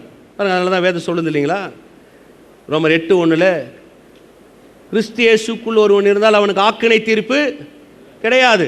ஏசாயா 53:4-5 சொல்லுது, மெய்யாக நம்முடைய பாடுகளை ஏற்றுக்கொண்டு நம்முடைய துக்கங்களை, நம்முடைய பாடுகள் சொல்லுங்க, நம்முடைய பாடுகள், நம்முடைய பாடுகளை ஏற்றுக்கொண்டு நம்முடைய துக்கங்களை சுமந்தார். அவர் தேவனால் அடிக்கப்பட்டு வாதிக்கப்பட்டு நெண்டினோம், நமக்கு சமாதானத்தை உண்டு பண்ணும் ஆக்கனை அவர் மேல் வந்தது. சொல்லுங்க, அவர் மேல் வந்தது பாருங்க. அப்போ அந்த பஸ்கா அனுசரிக்கும் போது அதை அவிச்சு சாப்பிட சொல்லலை, அதை சுட்டு சாப்பிட சொன்னார். ஏன்னா இவங்க மேலே வர வேண்டிய அந்த தண்டனை, இவங்க சரீரத்துக்கு வர வேண்டிய அந்த தண்டனை எல்லாமே இப்போ அந்த ஆட்டின் மேலே என்ன பண்ணுது? வரப்படுது இல்லைங்களா? அப்போ 2வது காரியம் வாங்க, அதில் பாயிண்ட் 2. தேவன் பாவத்தை கண்ணு காணாமல் போயிடுவாரா? அப்போ அப்படியே விட்டாரா? அப்போ தேவன் பாவம் செய்யும் போது அப்படியே விட்டுறாரா? நீதி செய்யாமல் இருக்கிறாரா? கிடையாது. அதனால தான் காரியத்தை சரியாக விளங்கணும். ஒரு பாவத்தை தண்டிக்கிறதுக்கு ஒரே தடவை தான். அதனால தான் வேதம் சொல்லுது, கிறிஸ்து பாவத்துக்கு எத்தனை தடவை மரித்தார்? சொல்லுங்க, எத்தனை தடவை? அப்போ ஒரு முறை ஒரு காரியத்தை தண்டிச்சுட்டு அப்புறம் திரும்ப அந்த காரியத்தை தண்டிக்க கூடாது. அப்போ ஒரு முறை ஒரு காரியத்தை தண்டிச்சுட்டு திரும்பவும் அந்த காரியத்தை 2வது முறை தண்டிச்சிங்கன்னா அது நீதி கிடையாது. அதுக்கு பேர் என்னது? அதுக்கு பேர் என்னது? அநீதி. ஒரு தப்பு பண்ணுறான், இவன் அவனுக்கு தண்டனை கொடுக்குறாங்க, அவன் ஜெயிலுக்கு போகிறான், 6 மாதமும் 1 வருஷமும் அந்த தண்டனை அனுபவிக்கிறான். இப்போ வெளியில் வரான், திரும்ப அதே குற்றத்துக்கு அவன் 6 மாதம் 1 வருஷம் உள்ளே போட்டால் நீங்கள் என்ன சொல்லுவீங்க? நீதி அநீதியா? அது அநீதி. இப்போ பாவத்தை ஒரு முறை தேவன் தண்டிச்சிட்டார்னா மீண்டும் இன்னொரு முறை பாவத்தை தண்டிக்கணும்னு அவர் கையில் எடுத்தார்னா அதுக்கு பேர் நீதி அல்ல, அதுக்கு பேர் என்னது? அநீதி. பாவத்துக்கு இயேசு எத்தனை தடவை மரித்தார்? நல்லா சொல்லுங்க, எத்தனை தடவை மரித்தார்? மீண்டும் அவருக்கு அந்த தண்டனை கொடுக்க முடியுமா? இல்லை பாவத்துக்காக தண்டனை தர முடியுமா? வச்சு பாருங்க. ஏன்னா தேவன் கல்வாரி சிலுவையில் பாவத்தை தண்டித்தார், பாவத்துக்கு ஆக்கினை தீர்ப்பை கொடுத்தார். எத்தனை பேர் விளங்குது? வழங்குற மட்டும் ஒரு அல்லேலூயா சொல்லுங்க. அப்ப பாருங்க, இந்த ஆட்டின் மேல ஆக்கினை தீர்ப்பு வந்ததுன்னு சொன்னா இவங்களுடைய எல்லா ஆக்கினையும் இப்ப ஆட்டு மேல வந்துருச்சு. இப்ப இவங்களை என்ன பண்ண முடியாது? ஆக்கினைக்குள்ளாய் கொண்டு போக முடியாது. இப்ப இவங்க சரீரமும் அந்த ஆக்கினை தீர்ப்புக்குள்ள கொண்டு வந்துட்டார். இப்ப யோசிச்சு பாருங்க, இப்ப அந்த ஆடு சுடப்படுதுன்னு சொன்னா அந்த ஆடினுடைய எல்லா உறுப்புகளும் சுடப்படுது. கண்ணு, காது, மூக்கு, இருதயம், லிவர் ஃப்ரை எல்லாமே நடக்குதா இல்லையா? ஒருத்தர் லிவர் ஃப்ரை சாப்பிட்ருப்பான், ஒருத்தன் கண்ணு சாப்பிட்ருப்பான், ஒருத்தர் தலைக்கறி சாப்பிட்ருப்பான், ஒருத்தர் கால் சாப்பிட்ருப்பான், எல்லாமே சுட்டு சாப்பிட்றான் பாட்டா. இப்போ அது உடல் உறுப்புகள் எல்லாமே ஆக்கினைக்குள்ள தீர்க்கப்படுது. ஏன்னா இவன் உடல் உறுப்புகள் எல்லாமே ஆசீர்வதிக்கப்படுவதற்காக. அதே மாதிரி விளங்குது. அதனால சொல்லப்படுது பாருங்க, நமக்கு சமாதானத்தை உண்டு பண்ணும் ஆக்கினை அவன் மேல் வந்தது. அப்போ நீ யோசிச்சு பாருங்க, இயேசு கல்வாரி சிலுவையில் மரிக்கும் பொழுது அவர் மரிக்கிறது மாத்திரமல்ல, உங்க சரீரத்துக்கும் என் சரீரத்துக்கும் வர வேண்டிய எல்லா ஆக்கினை தீர்ப்பும், உங்களுடைய சரீர உறுப்பின் மேலும் என்னுடைய சரீரின் உறுப்பின் மேலும் வர வேண்டிய எல்லா தண்டனையும் கல்வாரி சிலுவையில் இயேசு மேலே வந்தது. விளங்குதா இல்லைங்களா? அவர் கண்ணு அங்கே ஆக்கினைக்குள்ளா போனது, சுடப்படுது. எதுக்காக? நம்ம கண் நல்லா இருக்கணும். அவர் இருதயம் அங்கே சுடப்படுது. எதற்காக சொல்லுங்க? எதற்காக? என்னுடைய இருதயம் நல்லா இருக்கணுன்றதுக்காக. அவருடைய லிவர் அங்கே சுடப்படுது. எதுக்காக? விளங்குதா விளங்குங்களா? எத்தனை பேர் விளங்குது சொல்லுங்க? நான் பரிபூர்ணமான சுகத்தை விரும்புகிறேன். விசுவாசிக்கிறீங்களா? நீங்கள் எப்படி விசுவாசிங்களோ கிடையாது, நான் இது 100% விசுவாசிக்கிறேன். ஏமேன், 100%. எல்லளவு எனக்கு சந்தேகமே கிடையாது. 100% சுகத்தையும் விசுவாசிக்கிறேன், 100% செழிப்பையும் விசுவாசிக்கிறேன். ஏன்னா இந்த கிருபையின் உடன்படிக்கையில் 100% சுகம், 100% செழிப்பு. 400 வருஷமா அவங்க வாழ்க்கை கேள்விக்குறியா இருந்துச்சு. 400 வருஷமா அவன் படாத பாடுபட்டான். 400 வருஷமா வாழ முடியாமல் தவிச்சான். 400 வருஷம் பிரச்சனையை அந்த ஆட்டின் மேல் வந்த ஆக்கினை தீர்ப்புனால இவங்க விடுதலை ஆனா, வெற்றி அடைஞ்சான், வெளியில கடந்து வருகிறான். ஏமேன், அது விளங்குது. ஏமேன் சொன்னார். ஆபிரகாம் என்ன சொன்னார்? பொன்னோடும் பொருளோடும் அவர்கள் புறப்பட்டு வருவார்கள், அவர்கள் கோத்திரங்களில் பலவீனப்பட்டவன் ஒருவனும் இருந்ததில்லை. இது ஆபிரகாமுக்கு சொல்லப்பட்ட ஆசீர்வாதம் இல்லையா? அப்படியே வாங்க, ஈசா கிட்ட வாங்க. நேரம் இல்லை, ஆனாலும் அப்படியே போய்டும். நான் சொல்கிறத மட்டும் எழுதி வச்சிங்க, வீட்டில் போய் நல்லா பண்ணி. 26ஆம் அதிகாரம் 3:5. பெரிய பஞ்சம் உண்டாது. பஞ்சம் உண்டானவுடனே ஈசாக்கு இப்போ வேற ஒரு தேசத்துக்கு போகலான்னு போகிறான். இப்போ வேற போகலான்னு கர்த்தர் அவங்ககிட்ட வர்றார். வந்து சொல்கிறாரு, நீ போகாத, நான் உன் பிதாக்களின் தேவனாகிய கர்த்தர். சொல்லுங்கள், பிதாக்களின் தேவனாகிய கர்த்தர். பிதாக்கள்னா அவன் பிதா யாரு சொல்லுங்கள்? யாருங்க? அப்போ ஆபிரகாமின் தேவன் ஏன் சொன்னார்னா, ஆபிரகாமோட கிருபையின் உடன்படிக்கை பண்ணியிருக்கிற தேவன். விளங்குதா? ஆபிரகாமோட என்ன உடன்படிக்கை பண்ணியிருக்கார்? இப்போ சொல்கிறாரு, நீ உன் கண்ணை வெளியில் விடாத, பஞ்சத்து மேலே விடாத. வெளியில் 1000 பிரச்சனை இருக்கும், பஞ்சம் இருக்கும், வெளியில் ஏகப்பட்ட பிரச்சனை இருக்கும். இப்போ உன்னுடைய பிரச்சனை, உன் மனது வெளியில் பஞ்சத்து மேலே போகக்கூடாது, கிருபையின் உடன்படிக்கையின் மேலே வரணும். ஏமேன். இன்னைக்கு கூட பாருங்கள், டாலர் சரியான ரேட்டு 40 ரூபா, 42 ரூபா அந்த ஒரு டாலர். இன்றைக்கி 65 ரூபா ஒரு டாலர். எல்லாருக்கும் பயம். பேப்பர் எடுத்து வாசித்து பாருங்கள், இதுவரையும் இல்லாத அளவுக்கு இந்தியாவில் பண வீழ்ச்சி உண்டாயிருக்குது. அரசாங்கலாம் தலை பிரித்து இது என்ன செய்கிறதுன்னு தெரியல. ஃபினான்ஷியல் மினிஸ்ட்ரிலாம் அப்படியே யோசிக்கிறார், என்ன பண்ணலாம், இதை எப்படி கொண்டு வரலாம்.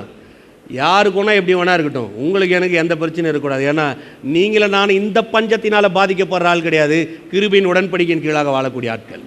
ஏமேன். வெளியில் இருக்கிறது என்ன பாதிப்பதில்லை, என் பிதாக்களின் தேவனாகிய கர்த்தரின் பிதாக்களோடு பண்ண கிருபையின் உடன்படிக்கையில் வாழக்கூடிய ஜனம் நீங்கள நான். எந்த மாதிரி விசுவாசிக்கிறீங்க? 26 எடுங்க, வாசிக்கலாம் பாருங்க. 3லேருந்து 5 வரையும் வாசிக்கிறேன்.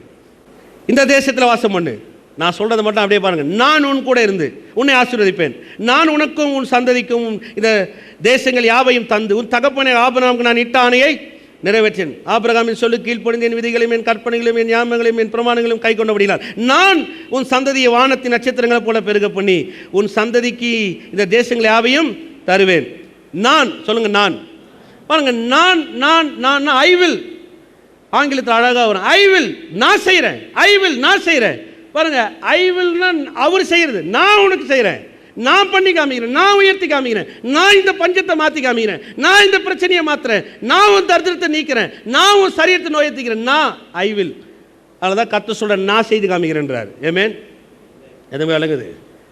கிருபையின் உடன்படிக்கை ஐ வில், பிரமாணத்தின் உடன்படிக்கை யூஷல், நீ செய், நீ விபச்சாரம் செய்யாதிரு, நீ கொலை செய்யாதிரு, நீ செய், நீ செய், நீ செய், நீ செய். இப்போ வந்து நான் செய்கிறதா இல்லை ஐ வில், யூஷுவலா இல்லை ஐ வில், எது வேணும்னு நீங்கள் நினைக்கிறீங்க? சொல்லுங்கள், எது வேணும்? I will. அவர் செய்கிற பேர் தான் கிருபையின் உடன்படிக்கை. ஆமென். அப்படியே வாங்க, அப்படியே கடந்துட்டே வாங்க. நீங்கள் பார்த்தீங்கன்னா அவர் அந்த பஞ்ச தேசத்தில் விதை விதைத்தான், கர்த்தர் அதை 100 மடங்கு ஆசீர்வதித்தார். பஞ்சம் அவனை பாதிக்கலை, கிருபையின் உடன்படிக்கை அவனை வாழ வச்சு காமிக்குது. அப்படியே ஆதியாகமம் 28ஆம் அதிகாரம் 15வது வசனத்தை வாசிங்கன்னா, யாக்கோப் அந்த கல்லை வச்சு தூங்கினான். கர்த்தர் சொல்கிறாரு, நான் உன் பிதாக்களின் தேவனாகிய கர்த்தர். ஆமென். ஏன் அந்த பிதாக்களின் தேவனாகிய கர்த்தர் சொல்கிறாருன்னா, ஆபிரகாம் கிட்ட செய்த அந்த உடன்படிக்கை அவங்ககிட்ட உறுதி செய்ய விரும்புகிறார். ஏன்னா ஆபிரகாம் கேட்டால இதை எதனால் நான் சுதந்திரத்துக் கொள்வேன், அந்த உறுதி, அந்த நிச்சயத்தை ஏற்படுத்துகிறார். அப்படியே பிள்ளைகிட்டேருந்து பேரங்கிட்டேருந்து அப்படியே தலைமுறை அதை அப்படியே கொண்டு வரார். இப்போ அவன்கிட்ட சொல்கிறேன், நான் உனக்கு செய்து காமிக்கிறேன் பாருங்க. அவனை கொண்டு போகிறாரு. அவன் வெறும் கொம்பும் கோலும் அந்த இடத்துலேருந்து போகிறான். இப்போ போயிட்டு திரும்பி வரும்பொழுது பார்த்தீங்கன்னா 2 பரிவாரங்களுக்கு தலைவனாக வரான். சில வருஷத்துக்கு அப்புறம் அப்படி திரும்பி பார்க்குறான். திரும்பி பார்க்கும்போது அடுத்த வாரங்களில் திரும்ப இதை எடுத்து நான் பேசுவேன், ரொம்ப அருமையாக இருக்கும். அதில் ஒரு காரியத்தை சொல்கிறான். அந்த தூணை எடுத்து நிற்க வச்சு அந்த தூணு மேலே தைலத்தை வார்த்து அங்கே ஒரு காரியத்தை சொல்லுவான். ஆண்டவரே, நீ சொன்னது போல என் பிதாக்களின் தேவனாய் கர்த்தர் எனக்கு ஆணையிட்டபடி என்னை மீண்டும் என்னை என் தேசத்துக்கு நலமுடன் கொண்டு வருவீரானால் நீர் எனக்கு எதையெல்லாம் கொடுக்குறீரோ அவை எல்லாவற்றிலும் நான் தசம்பாகம் செலுத்துவேன்வா. வாசிக்கிறீங்களா நீங்கள்? 28 அப்படியே போய் வாசித்து பாருங்கள். ஆதியாகமம் 28 அது கன்ஃபியூஷன் வரும். ஏன் அப்படி சொல்கிறான்? ஏன் அந்த நிச்சயத்தை ஏற்படுத்துகிறான்? அவர் ஒரு உறுதியை தரார் அவனுக்கு. நீ பயப்படாத, இந்த வனாந்தரத்தில் நீ போ, அந்த உடன்படிக்கை, அந்த கிருபையின் உடன்படிக்கை உன்னை பெரிய ஆளாக்கி காமிக்கும். ஆமென். அப்படியே வாங்க, சில தலைமுறையை விட்டுட்டு வருவோம். யோசேப்பெல்லாம் உங்களுக்கு தெரியும். அப்படியே அப்படியே அப்படியே கடந்து வாங்க, சாலமோன்கிட்ட வாங்க.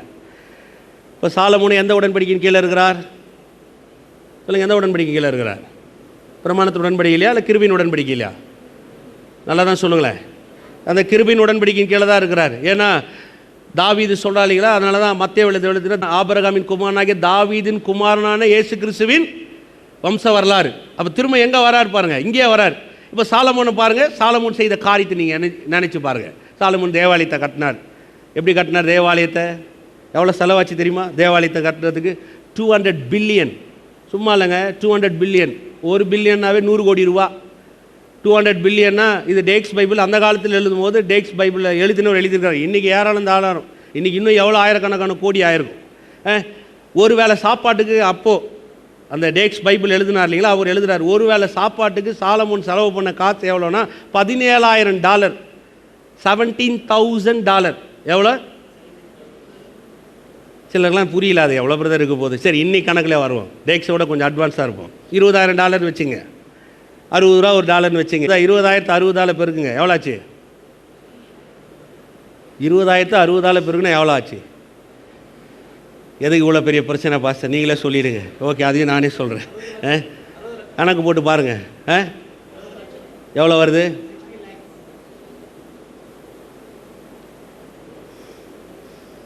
ஒரு வேளை சாப்பாட்டுக்கு அவர் செலவு பண்ண காசு அவ்வளோ அவ்வளோ அவ்வளோ செலவு பண்ணியிருக்காரு. நான் உங்களை கேட்குறேன், ஒரு வேளைக்கு எத்தனை பேர் அவ்வளோ செலவு பண்ணிக்கிறீங்க? யாராவது அப்படி இருக்கீங்களா? ஒரு வேளை அவ்வளோ செலவு பண்ணால் யாராவது பெரிய பணக்காரன் ஒரு ஸ்டார் ஹோட்டலில் தான் பொண்ணு கல்யாணம் பண்ணியிருப்பான்னு அர்த்தம், வேறு ஒன்றும் கிடையாது. அவ்வளோ செலவு பண்ணார் பிரதர் அப்படின்னு காட்டலாம் இல்லையா? இப்போ வரார் சாலமோன், உங்கள் வீட்டுக்கு வரார், காலிங் பெல் அடிக்கிறார், டிங் டாங். உடனே சாலமோன் வந்து, யார் நீங்கள்? நான் தான் சாலமோன் ராஜா. அப்படியா, உள்ளே வாங்க பிரதர், ரொம்ப சந்தோஷம், வானத்துலேருந்து இறங்கி வீட்டை தேடி வந்துட்டீங்களே, உங்களை பார்த்து கேட்குறாரு, எப்படி இருக்கிறீங்க? என்ன சொல்லுவீங்க? அது ஏன் பிரதர் கேட்குறீங்க? கர்த்தர் ரட்சிதார் பிரதர், ஏதோ அப்படி இப்படி இங்கே வந்திருக்கிறேன். எவ்வளோ கடை இருக்குது தெரியுமா? எவ்வளோ செலவாக தெரியுமா? எவ்வளோ பீஸ் கட்டணும் தெரியுமா? எவ்வளோ வட்டி கட்டினுக்கிறேன் தெரியுமா? சாலமோன் சொல்லுவான், நான் ஆராதித்த தேவனையா நீங்கள் ஆராதிக்கிறீங்க? நான் ஆராதித்த தேவனையா நீங்கள் ஆராதிக்கிறீங்க? ஆபிரகாமுக்கு உண்டான ஆசீர்வாதம் கிறிஸ்து இயேசு மூலமாய் யார் மேல் வரும்படியாக? யார் மேல் வரும்படியாக? சொல்லுங்கள், நம்மேல் வரும்படியாக. அப்போ யோசிச்சு பாருங்கள், கிருபையின் உடன்படிக்கைக்குரிய அறிவு பெருகுனா போதும், நம்முடைய வாழ்க்கையில் எல்லா நன்மைகளும் நம்மளை தேடி வர ஆரம்பிச்சோம். பாருங்கள், இதுதான் சபை சில காற்றத்தை விட்டுருச்சு பாருங்கள். அப்படியே எல்லாம் ஆரம்பித்து வந்தது சபை 17ஆம் நூற்றாண்டுக்கு அப்புறம். 17ஆம் நூற்றாண்டுக்கு அப்புறம் இந்த சபை என்ன பண்ணிடுச்சுன்னா, சில போதனைகளை உள்ளே கொண்டு வந்துட்டாங்க. எப்படி கொண்டு வந்தாங்கன்னா, எதெல்லாம் நன்மையோ அதெல்லாம் தீமைன்னு ஆரம்பிச்சிட்டான். நோய் வந்துச்சுன்னா, ஒரு வேளை கர்த்தர் உங்களுக்கு ஏதாவது கற்றுக் கொடுக்க விரும்புகிறான்னு நினைக்கிறேன் பிரதர், அந்த நோய்க்காக கர்த்தரை என்ன பண்ணுங்கள், ஸ்தோத்திரம் பண்ணுங்கள். சமீபத்தில் கூட ஒருத்தர் சொன்னார் பாருங்கள், ஒரு ஒரு பெரிய பைபிள் இன்ஸ்டியூட் பேர் சொன்னால் விளங்க பாருங்க, அவ்வளோ பெரிய பைபிள் காலேஜிலேருந்து அங்கே சொல்லி கொடுத்துருக்குறாங்க, வியாதி வந்தால் கர்த்தருடைய நாமத்துக்கு மகிமையாக ஏற்றுன்னு அப்படியே செத்து போயிடுங்க நீங்கிறாங்க. இதெல்லாம் அங்கே போய் படித்து வெளியில் வரவர் என்னவா இருப்பார் நீங்கள் யோசிச்சு பாருங்கள். வியாதி வந்துருச்சா ஜெபம் பண்ணுங்கண்ணா, வேணாம் பிரதர், கர்த்தருக்காக நீங்கள் என்ன பண்ணுங்கள், அப்படி நாமத்துக்கு மகிமையா செத்து போயிடுங்க. அந்த காலேஜுக்கு நானாக இருந்தால் பெரிய திண்டுக்கல் பூட்டை வாங்கி கடவுளாக இருந்தேனா காபிரியல்கிட்ட கொடுத்து எவனும் தரக்கூடாது, இந்த முத்திரை யாராலையும் உடைக்கக்கூடாதுன்னு கட்டி போடுறான்னு இருப்பேன். அறிவே கிடையாது. சபை அப்படி போதிக்க ஆரம்பிச்சிருச்சு. தரித்திரம் வந்தால் உடனே சொல்கிறாங்க, உனக்கு பெருமை வராதபடிக்கு, நீ உயர்ந்து போகாதபடிக்கு கர்த்தர் சில நேரத்தில் உனக்கு தரித்திரத்தை கொடுத்து சில நேரத்தில் உன்னை இப்படி நடத்தி காமிப்பார். ஒரு பொண்ணை கல்யாணம் பண்ணி அனுப்பும் போதே கடன் வாங்கி உணம் வாங்கி என் பொண்ணு நல்லா இருக்கணும்னு வரதட்சணை கொடுத்து அந்த அப்பா அனுப்பிச்சி வைக்கிறான். உண்மைதானே?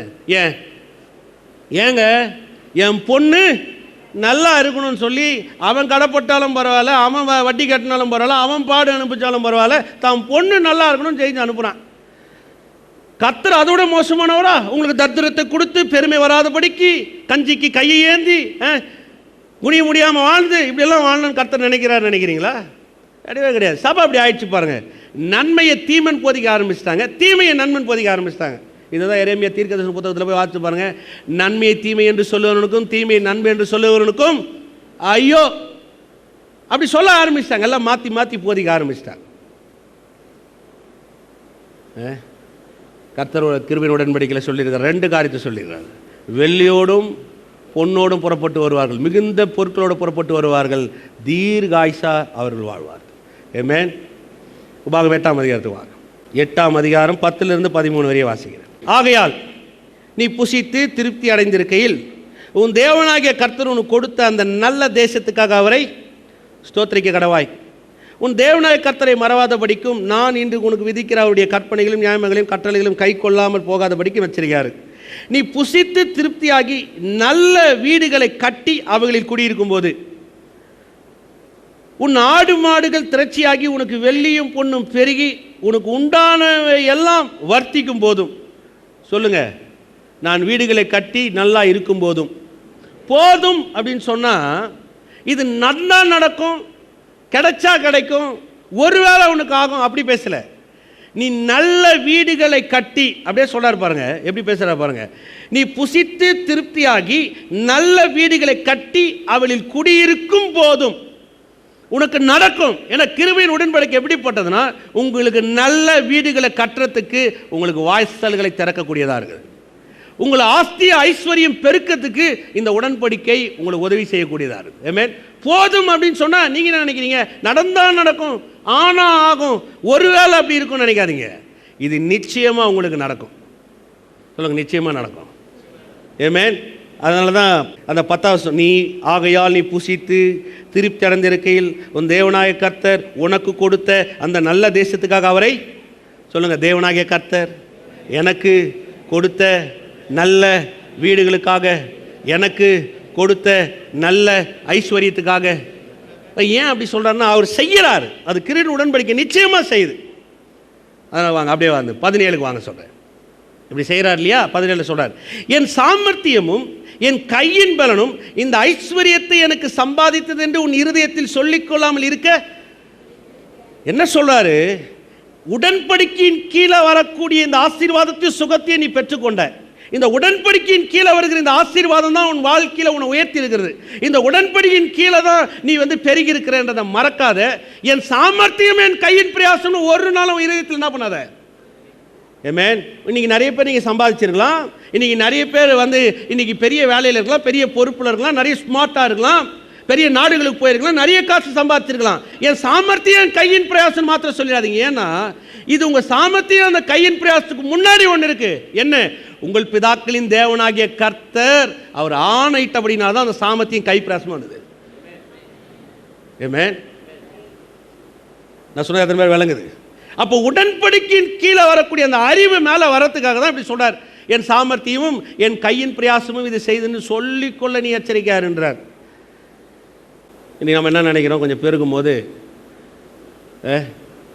நல்லா செஞ்சோம், நல்லா பண்ணுறோம். இன்றைக்கி கூட பாருங்கள், நிறைய பேர் சொன்னாங்க. ஒருத்தர் போனார், ஒரு பாஸ்டர் ஃபோன் பண்ணி சொன்னார், நீங்கள் என்ன பாஸ்டர் வாழ்க்கையில் ஓடி முடிச்சிட்டீங்க, ஒரு பெரிய மைல் கல்லை நீங்கள் தாண்டிட்டீங்க. என்ன அப்படின்னா, நான் இடம் வாங்கிட்டீங்க, சர்ச்சை கட்டிட்டீங்க, எவ்வளோ பெரிய விஷயம், பெரிய மைல் கல்லை தாண்டிட்டீங்க. இப்போ நான் உங்களுக்கு சொல்கிறேங்க, இதை நான் செய்யலை. இது நான் செய்து முடித்த என் சாமர்த்தியம், என் வாய்ச்சாலைக்கு, என் திறமை, நான் இப்படி பண்ணேன், அதெல்லாம் கிடையவே கிடையாது. இதை முழுக்க முழுக்க சொல்கிறேன், அவர் கிருபையின் உடன்படிக்கையின் கீழாக வந்த ஆசீர்வாதம். அந்த மாதிரி விசுவாசிக்கிறீங்க. யாருன்னு எனக்கு தெரியாது, நீங்கள் எங்கே பிறந்தீங்க வளர்ந்தீங்கன்னு கூட எனக்கு தெரியாது, நான் யாருன்னு உங்களுக்கு தெரியாது, நான் எங்கே பிறந்து வளர்ந்தேன் என் பின்னணி என்னன்னு கூட உங்களுக்கு தெரியாது. ஆனால் இன்றைக்கி சொல்கிறேன், இன்றைக்கி இந்த இடத்துல ஒரு கட்டிடத்தை எழுப்பி இந்த இடத்த உங்களை கொண்டு வந்து என்ன ஒரு போதகராக்கி என்ன நிற்க வச்சு ஒன்றுமே தெரியாத ஒரு முட்டாளை கொண்டு வந்து இவ்வளோ பெரிய ஆள் ஆக்கி இந்த பட்டணத்தில் இப்படி ஒரு காரியத்தை செய்கிறான்னா அது சாமர்த்தியம் கிடையாது, அது கையின் பிரயாசம் கிடையாது, அவர் கிருபையின் உடன்படிக்கையின் கீழாக நடந்த காரியம். யார் நீங்கள்? எனக்கு எப்படி தெரியும்? நான் யார்? உங்களுக்கு எப்படி தெரியும்? எப்படி இதெல்லாம் வந்ததுன்னு நினைக்கிறீங்க? எப்படி நம்ம வந்தோம்? எப்படி நம்ம சேர்ந்தோம்? எப்படி இந்த இடத்துல இவ்வளோ பெருசாகணும்? எப்படி இப்படி பெருகணும்? பிரயாசத்தினால? சாமர்த்தியத்தினாலையா? நம் பிதாக்களின் தேவனாகிய கர்த்தர் சொன்னபடி அதை செய்திருக்கிறார். ஏமே நீ நிறைய பேருக்கு இந்த சாமர்த்தியம் ரொம்ப பெருசாக இருக்குது பாருங்க, அப்படியே தலைகணன்றாங்க இல்லையா? சொல்லும் போது சொல்லுவாங்க, கர்த்தரோட கிருபை பிரதர், ஆனால் பாருங்க பிரதர், ஆனால் நான் பிரதர் எப்படி இருந்தேன் தெரியுங்களா பிரதர், ஆனால் அப்படி உழைச்சேன் பிரதர், நான் உழைச்சேன். அவர் கிருபை தான் உன்னை உழைக்கிறதுக்கே உனக்கு பலனை தருது. அவர் கிருபை இல்லைன்னா பிழைப்பே நமக்கு உண்டாகவே. எத்தனை பேர் வேலை ஒத்துக்கிறீங்க? அல்லேலூயா. ஒரு சயின்டிஸ்ட் இருந்தாரா, இப்படி அந்த ஜோயல் ஆஸ்டின் சொன்ன ஒரு கதை இது. அந்த சயின்டிஸ்ட் வந்து கடவுள்கிட்ட பேசியிருந்தாரான். உடனே சயின்டிஸ்ட்டு கேட்டார், என்னப்பா வேலைலாம் எப்படி போகுது? இனி வந்து உங்கள் உதவி எங்களுக்கு தேவையில்லை, நாங்களே எல்லாத்தையும் பண்ண ஆரம்பிச்சிடுவோம். வானத்துக்கு போகணுமா, எங்கிட்ட ராக்கெட் இருக்குதான்னு பண்ணால் நேராக போயிடும். இந்த சரீரத்தில் ஏதாவது உருவாக்கணுமா, நாங்களே உருவாக்குவோம், ஒன்றும் பிரச்சனை கிடையாது. இன்றைக்கி எங்களுக்கு மூச்சு வாங்குறது கஷ்டமாக இருக்குது, ஆக்சிஜன் இருக்குது, மூக்கில் சொருகுனா எங்களுக்கு நல்லா மூச்சு வாங்க, ஒன்றும் பிரச்சனை கிடையாது, உங்களுக்கு உதவியே வேணான்னாராம். உன்னை கருத்து சொன்னார், ஆமாப்பா அவ்வளோ பெரிய ஆளாயிட்டீங்க. ஆமாம், அப்போ மண்ணுனால மனுஷனை உருவாக்கியாயா? உடனே சொன்னானா, அதெல்லாம் எங்களுக்கு பெரிய விஷயமே இல்லை. நேராக போய் மண் பேசிய உட்காந்தானா, ஒரு நிமிஷம் இரு பிரதர், இந்த மண் நான் உருவாக்குனது, உன் மண்ணில் நீ உன் மனுஷனை உருவாக்குனாராம். நல்லதா உங்களுக்கு? கர்த்தர் இல்லைன்னா எதையும் நம்மளை உருவாக்க முடியாது. எந்த மாதிரி விளங்குது? சரி, 18 உன் தேவனாகிய கர்த்தரை நினைப்பாயாக. சொல்லுங்கள், தேவனாகிய கர்த்தரை நினைப்பாயாக. உன் தேவனாகிய கர்த்தரை நினைப்பாயாக, அவரே உன் பிதாக்களுக்கு ஆணையிட்டு கொடுத்து தம்முடைய உடன்படிக்கை உறுதிப்படுத்தும்படி இந்நாளில் உனக்கு உண்டா இருக்கிறது போல ஐஸ்வர்யத்தை சம்பாதிக்கான பலனை உனக்கு கொடுக்கிறவர். 3 காரியம் இருக்குது பாருங்க இதில். உன் தேவனாகிய கர்த்தரை நினைப்பாயாக, ஐஸ்வர்யத்தை தருகிறவர் தேவன், மறந்துடாதீங்க, ஐஸ்வர்யத்தை தருகிறவர் தேவன், உடன்படிக்கை உறுதி செய்தவர் தேவன். எந்த உடன்படிக்கை? கிருபையின் உடன்படிக்கை. ஐஸ்வர்யத்தை தருகிறவர் தேவன். சொல்லுங்க, ஐஸ்வர்யத்தை தருகிற தேவன். பல வழியில் தரலாங்க, பல விதமாக தரலாம், பல விதமான காரியத்தை செய்யலாம். ரொம்ப கஷ்டப்பட்டு இருந்த ஒரு குடும்பம், அவங்களுக்கு ஒரு சின்ன ஒரு பெட்ரூம் இருந்தால் கூட நல்லா இருக்கும். போதும் கர்த்தர்கிட்ட போய் சொன்னாங்களா, ஆண்டவரே நாங்கள் ஜெபம் பண்ணுறோம், கர்த்தாவே ஒரு சின்ன பெட்ரூம், ஒரு சிங்கிள் பெட்ரூம் வாங்குறதுக்காக எங்களுக்கு சொந்த வீடாக இருந்தால் நல்லா இருக்கணும் சொல்லிட்டு விட்டாங்களாம். ஏதோ ஒரு கடைக்கு போயிருக்காங்க, ஷாப்பிங்க்கு ஏதோ வாங்கலான்னு போகும்போது அவங்க ஒரு சீட்டை கையில் கொடுத்துட்றாங்க, உங்கள் பேரையும் உங்கள் வீட்டு அட்ரஸும் உங்கள் ஃபோன் நம்பரும் எழுதுங்கன்னு. இவங்க அப்படியே எழுதி கொடுத்து வந்துருக்குறாங்க. குழுக்கள் விழுந்தால் உங்களுக்கு ஒரு வீடு கிடைக்கும் அப்படின்னுறான். அதே மாதிரி அந்த பொருள் நிறைய விற்று அந்த டேட் வந்த உடனே இவங்க அந்த நாளுக்கு போயிருக்காங்க, கூப்பிட்டுருக்குறான். போன உடனே பார்த்தா அதில் எத்தனையோ லட்சக்கணக்கான சீட்டு இருக்குதான். இவங்க நினச்சாங்களாம் அதெல்லாம் சும்மா ஏதோ டைம் பாஸ் தான் அப்படின்னு உட்காந்துருந்தாங்களாம். லட்சக்கணக்கான சீட்டை கிளிக்கு போட்டு தூக்கி எடுத்தானா, எடுத்து பிரித்து பார்த்தா கரெக்டாக இவங்க பேர் இருந்துச்சான். இவங்களுக்கு ரொம்ப சந்தோஷமாக இருந்துச்சான். கர்த்தாவே ஸ்தோத்திரம். நான் கேட்குறேன், இப்போ குழுக்களில் வீடு வந்ததுக்காக நம்மளும் குழுக்களில் போகலாமா? பரவாயில்லையே, இந்த டீலிங் நல்லா இருக்குது, எங்கெல்லாம் குழுக்கள் வைக்கிறோம் நாங்கள் போயிட்டு வரலாம். அந்த அம்மா குழுந்த மாதிரி நமக்கும் குழுக்களில் கிடையாது. ஐஸ்வர்யத்தை தருகிறவர், ஐஸ்வர்யத்தை தருகிறவர், அந்த லட்சக்கணக்கான பேரில் அவங்களுக்கு அந்த ஐஸ்வர்யத்தை தரணும்னு நினைச்சவர். நான் சொல்கிறேன் பாருங்க, எந்த வழியில் வருதுன்னு இல்லை, தருகிறவர் யார், எப்படிப்பட்டவர். நான் சொல்கிறது விளங்குதா உங்களுக்கு? இன்னொன்று நல்லா டெஸ்ட் பண்ணி பாருங்கள். ரொம்ப கஷ்டப்பட்டு இருந்தாங்களாம். ஒரு டீக்கல்ல வேலை செய்தாங்களாம். நம்ம விதவை புருஷன் இருந்துட்டான், பிள்ளைங்களாம் இருந்துச்சான். ஆனால் பிள்ளைங்க நல்லா படிக்கக்கூட பிள்ளைங்களாக இருந்தாங்க. அதனால் அந்த அம்மா ஏதோ டீக்கல்ல வேலை செஞ்சிருச்சு. பாத்திரத்தை கழுவுறது, அந்த கிளாஸை கழுவுறது, அங்கே இட்லி குண்டான கழுவுறது, இப்படியே இருந்துச்சான் பாருங்க. ஆனால் விசுவாசி கர்த்தர்கிட்ட போய் ஜெபம் பண்ணுமா, ஆண்டவரே என் தரித்திரம் மாறணும், நானும் பெருகணும், என் பிள்ளைகளை நல்ல நிலைமையில் வைக்கணும், இப்படி ஜெபம் பண்ணுமா பாருங்கள். அந்த டீ கடையில் எப்போ பார்த்தாலும் ஒரு ஆள் வந்து லாட்டி டீட்டி ஊற்றினே இருப்பானா. எப்போ பண்ண நம்ம போய் லாட்டி டீட்டி வாங்க, லாட்டி சீட்டு இந்த அம்மா அவனை பார்த்து வரும் போயிடுமா, எதுக்கு இவங்ககிட்ட போய் மாட்டணும். ஒரு முறை விடாமல் நீ லாட்டி சீட்டு வாங்கி ஆகணும், இல்லை ஒரு சீட்டு இன்றைக்கி வாங்கி ஆகணும். நான் என்னடா இவன் பல நாளாக தொல்லை பண்ணுறானே, சரி குடுறான்னு சொல்லிட்டு ஒரு சீட்டை வாங்கிடுச்சான் அந்த அம்மா. வாங்கி விட்டான் அந்த அம்மாவுக்கு 10 கோடி ரூபாய் லாட்டரி சீட்டில் விழுந்துச்சான். நம்ம லாட்டரி சீட்டு வாங்கிடலாமா? லாட்டரி சீட்டு வாங்கிக்கலாமா பிரதர்? ஐஸ்வர்யத்தை தருகிறவர் எத்தனை பேர் விளங்குது? உங்களை உயர்த்துறதுக்கு கர்த்தர் 1000 வழிகளை வச்சிருக்கிறார். எத்தனை பேர் விசுவாசிக்கிறீங்க? உங்களை உயர்த்தணும்னு முடிவு பண்ணிட்டாருன்னு நான் உங்களுக்கு சொல்கிறேன் பாருங்க. கர்த்தர் சொன்ன உடன்படிக்கை உயிருக்கு மேலாக மதிக்கிற தேவன் உங்களை உயர்த்தத்துக்கு 1000கணக்கான வழிகளை வச்சிருக்கிறார். உங்கள் அறிவுக்கு தோணாமல் இருக்கலாம், உங்கள் எண்ணத்துக்கு தோணாமல் இருக்கலாம், உங்களுக்கு புலப்படாமல் இருக்கலாம். 1000 வழிகள் சொல்லுங்கள். எனக்காக உடன்படிக்கையில் 1000 வழிகளை என் தேவன் வைத்திருக்கிறார். விசுவாசிக்கிறீங்களா? எத்தனை உடன்படிக்கை விசுவாசிக்கிறீங்க? இப்போ சொல்லாலீங்களா, உன் தேவனாகிய கர்த்தரை நினைப்பாயாக. நினைப்பாயாகனா எப்படி நினைக்கிறது? நினைப்பாயாகனா அப்படியே கர்த்தரே கர்த்தரே கர்த்தரே ஸ்தோத்திரம், கர்த்தாவே ஸ்தோத்திரம்.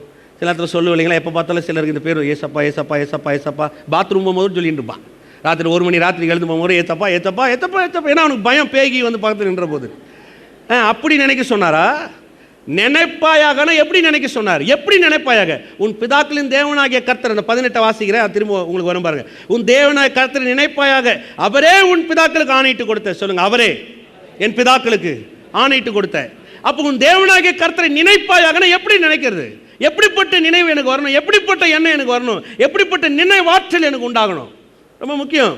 உன் தேவனாகிய கர்த்தரை நினைப்பானா, நீ யாத்திராகமம் 12:14, எக்ஸோடஸ் சாப்டர் 12:14. அந்த நாள் உங்களுக்கு நினைவு கூறுற நாளாக இருக்க கடவுது. அதை கர்த்தருக்கு பண்டிகையாக ஆஸ்வதிப்பீர்களாக. அதை உங்கள் தலைமுறை தோறும் நித்திய நேமமாக ஆசிரிக்க கடவுள். எதை பற்றி பேசுகிறார்? இதை எத்தனை பேர் இது எதை சொல்கிறான்னு விளங்குது? இப்படி நினைவு கூறுவாயாகன்னு சொன்னால் அவங்கள யார் பெரியால் ஆக்குனது, அவங்க பலவீனம் எப்படி மாறி போச்சு, அவங்க தர்திரம் எப்படி மாறி போச்சோ அப்படி நினைவு கூறுவாயாக. விளங்குதுங்களா? எதை நினைவு கூறுவாயாக? திருவிருந்தை பற்றி பேசுகிறார். வாசிங்க, இப்போ வரும் பாருங்கள். 1 கொரிந்தியர் 11ஆம் அதிகாரத்துக்கு வாங்க. எங்கே வாசிச்சோமா இங்கே வந்துடும். 1 கொரிந்தியர் 11:23. நான் உங்களுக்கு ஒப்புவித்ததை கர்த்தரிடத்தில் பெற்றுக்கொண்டேன். என்னவெனில் கர்த்தராகிய இயேசு தாம் காட்டி கொடுக்கப்பட்ட அன்று ராத்திரியில் அப்பத்தை எடுத்து ஸ்தோத்திரம் பண்ணி அதை பிட்டு, நீங்கள் வாங்கி புசியுங்கள், இது உங்களுக்காக பிற்கப்படுகிற என்னுடைய சரீரமாக இருக்கிறது, என்னை நினைவு கூறும்படி இதை செய்யுங்கள் என்றார். போஜனம் பண்ணின பின்பு அவர் அந்தபடியே பாத்திரத்தையும் எடுத்து, இந்த பாத்திரம் என் இரத்தத்தினாலாகிய புதிய உடன்படிக்கையாக இருக்கிறது, நீங்கள் இதை பானம் பண்ணும் போதெல்லாம் என்னை நினைவு கூறும்படி இதை செய்யுங்கள் என்றார். திருவந்த பற்றி பேசுகிறார். எது? சுட்ட அந்த ஆட்டினுடைய ஆக்கினை தீர்ப்பு வந்ததுனால தான் இவங்க பலவீனம் மாறிச்சு. அந்த ஆட்டினுடைய ரத்தம் சிந்தப்பட்டு வெளியில் வந்தபடினால தான் வெள்ளியும் பொண்ணோட அவங்க அங்கிருந்து புறப்பட்டு வந்தார்கள். உன் தேவனாகிய கர்த்தரை நினைப்பாயாகனா திருவிருந்தை பற்றி பேசி கொண்டிருக்கிறார். ஆமென். பாருங்கள், திருவிருந்துன்றது சில நேரத்தில் நான் சொல்கிறது உங்களுக்கு கஷ்டமாக இருக்கலாம். ஆனால் நான் சொல்கிறேன், விசுவாசத்தோடு கூட ஒவ்வொரு குடும்ப தலைவனும் குடும்ப ஜபத்தில் எடுக்க வேண்டிய ஒரு காரியம். ஆமென். சபையில் அதை நம்ம மாதத்துக்கு ஒரு முறையே அனுசரிக்கிறோன்னா, வாரம் கொடுக்கறதுக்கு நேரம் போதாதபடினால தான் மாதத்துக்கு ஒரு தடவை அதை அனுசரிக்கிறோம். நீங்கள் எடுத்து வாட்சி பாருங்கள். அப்போஸ்தலர் நடபடிக்கையில் அவர்கள் தினந்தோறும், சொல்லுங்கள், தினந்தோறும் அப்பத்தை புட்டு அதில் அவர் அந்த பானத்தை பண்ணி அவரை நினைவு கூர்ந்தால். தினந்தோறும். சுமித் வில்கிஸ்வத் என்றவர் சொல்கிறார் பாருங்க, 87 வயசில் மரித்தார். எத்தனையோ பேர் செத்து எழுப்பினார். தினமும் காலையிலேருந்து பைபிள் படிச்சுட்டு அவர் எழுந்து உட்காந்து திருவிருந்து எடுப்பாராம். ஏன்? தினமும் திருவிருந்து எடுப்பாராம். அவர் ஸ்டில் 87. அவர் சாகிற வரையும் அவர் சரீரத்தில் ஒரு வியாதி கூட இருந்தது இல்லையா? இந்த மாதிரி விசுவாசிக்கிறீங்க? ஆமென். ஏன்னா எதை நினைவு கூறுவாய்? எதை நினைவு கூற சொல்லியிருக்கிறார்? சொல்லுங்கள், எதை? உன் தேவனாகிய கர்த்தரை எதை எப்படி நினைப்ப? அந்த ஆட்டுக்குட்டி அவங்களுக்கு என்ன செஞ்சது அதை தான் உங்கள் வாழ்க்கையில் செய்ய போகுது. ஆமென். அது நிழல். அந்த நிழலாட்டமாக இருந்த அந்த ஆட்டுக்குட்டி ஆகிய பஸ்காவே 30 லட்சம் பேர் பலவீனங்களை மாட்டியிருக்குன்னு சொன்னால் இது நிஜம், இது சத்தியம். இதில் எவ்வளோ வல்லம் இருக்குன்றதை நீங்கள் வச்சு பாருங்கள். ஆமென். நினைவு கூர்வாயாக. சொல்லுங்கள், நினைவு கூர்வாயாக. பாருங்க, அதனால தான் இது சொல்கிறேன்ல, இதை பானம் பண்ணும் போதெல்லாம் 25 இதை பானம் பண்ணும் போது நினைவு கூறுன்னு சொன்னால் இதை எடுக்கும் போது மாத்திரம் இல்லை. இது ஆங்கிலத்தில் எப்படி வருதுன்னா அடிக்கடி இதை நினைவு கூறுவாயாக. சொல்லுங்கள், அடிக்கடி. சும்மா இல்லைங்க. இது நினைவு கூறுன்னு சொன்னால் அவர் கல்வாரி சிலுவையில் எதை டிரான்ஸ்ஃபர் பண்ணாரோ அவர் சரீரத்தின் மேலே எதெல்லாம் ஆக்கணிக்குள்ளே போய் எனக்கு நன்மை ஏற்பட்டு கொடுத்ததோ இதை எடுக்க எடுக்க என் வாழ்க்கையிலும் இயற்கைக்கு அப்பாற்பட்ட வல்லமையும் பலனும் எனக்கு உண்டாக ஆரம்பிக்குது. விசுவாசிக்கிறீங்களா? அல்லேலூயா. எதை மாதிரி விசுவாசிக்கிறீங்க? அதனால தான் இதை கொஞ்சம் யோசிக்கணும். இயேசு கூட இருந்தாங்க 12 சீஷர்கள். காட்டி கொடுத்தவன் இருந்தான், மறுதளிச்சவன் இருந்தான், சந்தேகப்பட்டவன் இருந்தான். எத்தனை வருஷம் இருந்தானுங்க? அவர் கூட 3.5 வருஷம் இருந்தானுங்க. எவனாவது ஒரு நாளாவது பலவீனமாக இருந்தது பார்த்தீங்களா? யாராவது ஒரு ஆள்? பேதுருக்கு கடைசி நாளில் பார்த்தீங்கன்னா 30 நாள் டைப்பாய்டு வந்தவர் விட்டுட்டு இயேசு அப்படியே போயிட்டாருன்னு எங்கன்னா வருதா பாருங்கள்? ஒரு இடத்துலையாவது. ஏன்னா இயேசு இருந்தால் அங்கே சுகம் இருக்கும். ஒருத்தன் மறுதளிக்கிறவன், காட்டி கொடுக்குறவன், இன்னொருத்தன் சந்தேகப்படுறவன் எல்லாம் கூட சுற்றின்னு இருக்கிறானுங்க. ஆனால் ஒருத்தனு கூட வியாதி இல்லை. ஏன்னா அவங்க கூட யார் இருந்தது? நான் உங்களுக்கு சொல்கிறேன், இதை தேவனாய் கர்த்தர் நினைப்பாயாக. ஒவ்வொரு முறையும் அந்த திருவிருந்துக்குள்ளாக, அந்த எண்ணங்களுக்குள்ளாக அதை எடுக்க, அது கை கொள்ள வரும்பொழுது நான் உங்களுக்கு சொல்கிறேன், அவர் என் கூட இருக்கிற ஒவ்வொரு நாளும் எந்த வியாதியை நான் அனுபவிக்கிறது கிடையாது. ஆமென். அது மாதிரி விளங்குது. கடைசியாக ஒரு வசனம் முடிச்சிடுவோம். 26. ஆகையால் நீங்கள் இந்த அப்பத்தை புசித்து இந்த பாத்திரத்தில் பானம் பண்ணும் போதெல்லாம் கர்த்தர் வருவரும் அப்படி மரணத்தை எப்படி நான் தெரிவிக்க முடியும்? நான் திருவிருந்து எடுக்கிறதுக்கு அப்படி மரணத்தை தெரிவிக்கிறதுக்கு எப்படி முடியும்? கர்த்தர் வருவரும் நம்முடைய மரணத்தை தெரிவிக்கிறீர்கள். அப்படி மரணத்தை நான் எப்படி தெரிவிக்கிறது? பாருங்க, திருப்பி நீங்கள் அப்படியே அந்த பழைய ஏற்பாட்டுக்கு வாங்க. இவங்க எல்லாரையும் தெரியும். எகிப்தில் இருக்கிற எல்லாருக்கும் இஸ்ரவேல் ஜனங்களை தெரியும். அங்கே நொண்டி இருந்தாங்க, ஊமை இருந்தான், அவன் குருடனாக இருந்தான், ஒருத்தனுக்கு பக்கவாதம் இருந்துச்சு, ஒருத்தர் பலவீனப்பட்டிருந்தான், எல்லாம் கூனி கொறுகி போய் கிடந்தாங்க. எல்லாரையும் தெரியும். இப்போ இந்த பஸ்காவை அடித்து இந்த பஸ்காவிலேருந்து இப்போ வெளியில் வராங்க. வெளியில் வரும்போது எல்லாம் நடந்து வரான், நல்லா சந்தோஷமாக வரான். அவங்க ஆடு மாடு அங்கே இருக்கிற வெள்ளி பொண்ணு எல்லாத்தையும் கூப்பிட்டு நடந்து வரான். எல்லாரும் பார்க்குறாங்க. அவங்க எல்லாரும் எதை பார்க்குறாங்கன்னா, கர்த்தருடைய மரணத்தினால இவங்க எப்படி பலவான ஆனாங்கன்னு பார்த்தாங்க. ஆமென். எப்பொழுது நாம் முழு சுகத்தோடு கூட செல்வ செழிப்போடு கூட இந்த உலகத்தில் நடமாடுகிறோமோ அப்போ கர்த்தருடைய மரணத்தை நாம் தெரிவிக்கிறோம். ஆமென். விளங்குதா? எது மாதிரி விளங்குது? அப்படி மரணத்தை தெரிவிக்கிறீர்கள். சொல்லுங்க, அப்படி மரணத்தை தெரிவிக்கிறீர்கள். அதான் உண்மை. அப்போ தான் அதனால தான் பாருங்கள், எண்ணம் மாறணும், வாழ்க்கை மாறும், நம்முடைய எதிர்காலம் மாறும், நமக்குள்ளே இருக்கிற நிறைய பிரச்சனை, போராட்ட எண்ணங்கள் மாறும், புத்தியினம் மாறும், முட்டாள்தனம் மாறும், நம்ம மனதில் இருக்கிற எல்லாம் மாறும். ஏன்? இதெல்லாம் நம்மளை ஆக்குபை பண்ணிட்டு இருக்கிறதுனால தான். கிருபையின் உடன்படிக்கையினால் வரக்கூடிய அந்த செல்வ செழிப்பு, அவர் சொல்கிறார் இல்லையா, நான் உனக்கு நல்ல தேசத்தை கொடுக்கும் பொழுது நீ நல்ல வீடுகளில் குடியிருக்கும் போதும், சொல்லுங்க, நான் நல்ல வீட்டில் குடியிருக்கும் போதும் அவர் தரேன்னு சொல்கிறார். நீ நல்ல வீடுகளில் குடியிருக்கும் பொழுதும் உன் வெள்ளியும் பொண்ணும் உனக்கு பெருகும் போதும் அவர் பெருக்கத்தை ஏற்படுத்துகிறார், அவர் செய்கிறார். இப்போ என் மனம் முழுதும் எதில் வரணும்னா இந்த உடன்படிக்கையின் மேலே வரணும். ஆமென். சொல்லுங்க, அவர். சொல்லுங்கதா. இன்னைக்கு திருவிருந்து கொடுக்கணும்னு ஆசைப்பட்டேன். இந்த போதனை ஒரு 4 to 5 வீக்ஸ் போகிற வரையும் முடித்த உடனே திருவிருந்து கொடுக்கணும்னு நினச்சேன். இப்போயே 11:15 நேரம் இருக்காதுன்னு தெரிஞ்சனால தான் தவிர்த்தேன். ஆமென். ஆனால் எடுக்கலாம், தப்பு கிடையாது. எத்தனை பேர் விசுவாசிக்கிறீங்க? ஏன்னா நம்ம யாரும் நினைக்கிறோம்? தேவனாய கர்த்தரை நினைப்பாயாக. எப்படி நினைக்கிறோம்? அவர் தான் என்னுடைய ஆக்கினை தீர்ப்பு ஏற்றுக்கொண்டவர், அவர் தான் என் கிருபையின் உடன்படிக்கை. ஹல்லேலூயா. விசுவாசிக்கிறீங்களா? அதனால தான் வேதம் சொல்லுது, அவருடைய தழும்புகளால் நீங்கள் சுகமானீர்கள். 1 பேதுரு 2:24 இப்படியே சொல்கிறார் பேதுரு. அவருடைய தழும்புகளால் நாம் குணமானோம். சொல்லுங்க, குணமானோம். ஹல்லேலூயா, ஹல்லேலூயா. ஓ உமக்கு நன்றி கர்த்தாவே. ஓ உம்மை ஸ்தோத்திரிக்கிறோம் தகப்பனே. ஓ உம்மை துதிக்கிறோம். கிருபை உள்ளவரே, தயவு உள்ளவரே, உம்மை ஸ்தோத்திரிக்கிறோம். எல்லா கிருபைகளுக்கும் ஊற்று காணவரே, உம்மை ஸ்தோத்திரிக்கிறோம்.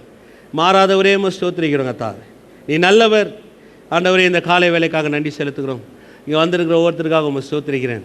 வந்திருக்கிற ஒவ்வொருத்தர் மேலே உடைய கிருபையின் கரம் இருக்கும்படி ஜெபிக்கிறேன் கர்த்தாவே. ஒரு கிருபையின் உடன்படிக்கையின் கீழாக இருக்கிற ஜனங்கள் கர்த்தாவே, எந்த வியாதியோ எந்த பலவீனமே ஆட்கொள்ள முடியாது கர்த்தாவே. வேதத்தில் நாங்கள் வாசிக்கிறோமே ஆண்டவரே, அவளை பலவீனப்பட்டவன் ஒருவனும் இருந்ததில்லைன்னு சொல்லப்பட்டிருக்கிறதே ஆண்டவரே. எங்கள் பலவீனங்கள் எல்லாவற்றையும் இயேசு கிறிஸ்து ஏற்றுக்கொண்டார் கர்த்தாவே. அதை நாங்கள் விசுவாசிக்கிறோம் ஆண்டவரே. இங்கே வந்திருக்கிற ஒவ்வொருத்தர் குடும்பத்தின் மேலேயும் இந்த கிருபையின் உடன்படிக்கை உச்சரிக்கிறேன் கர்த்தாவே. இவர்கள் தீர்காயுசா நீடிய நாட்டில் வாழக்கூடிய ஜனம், வெள்ளியும் பொண்ணோடு கூட இந்த பூமியில் வாழக்கூடிய ஜனம் ஆண்டவரே. நீர் எதை வாக்கு பண்ணியிருக்கிறீரோ, நீர் பண்ணியிருக்கிற அந்த வாக்கு தத்தத்துக்குரிய ஆசீர்வாதம் இவர்கள் மேல், இந்த குடும்பத்தின் மேல், இவருடைய சந்ததியின் மேல், இவருடைய எதிர்காலத்தின் மேல் வந்து பலிக்கும்படி நான் ஜெபிக்கிறேன் கர்த்தாவே. அதுக்கு விரோதமாக இருக்கிற ஆயுதங்கள் வாய்க்காமலே போகட்டும். பிசாசு கொண்டு வந்திருக்கிற அறியாமை, பிசாசு கொண்டு வந்துகிற இருளின் காரியங்கள் ஆண்டவரே இயேசு கிறிஸ்து நாமத்தில் நீங்கட்டும் கர்த்தாவே. வெளிச்சம் உண்டாகட்டும், நன்மை உண்டாகட்டும் கர்த்தா. அப்படி செய்கிறவங்க நன்றி செலுத்துகிறோம்.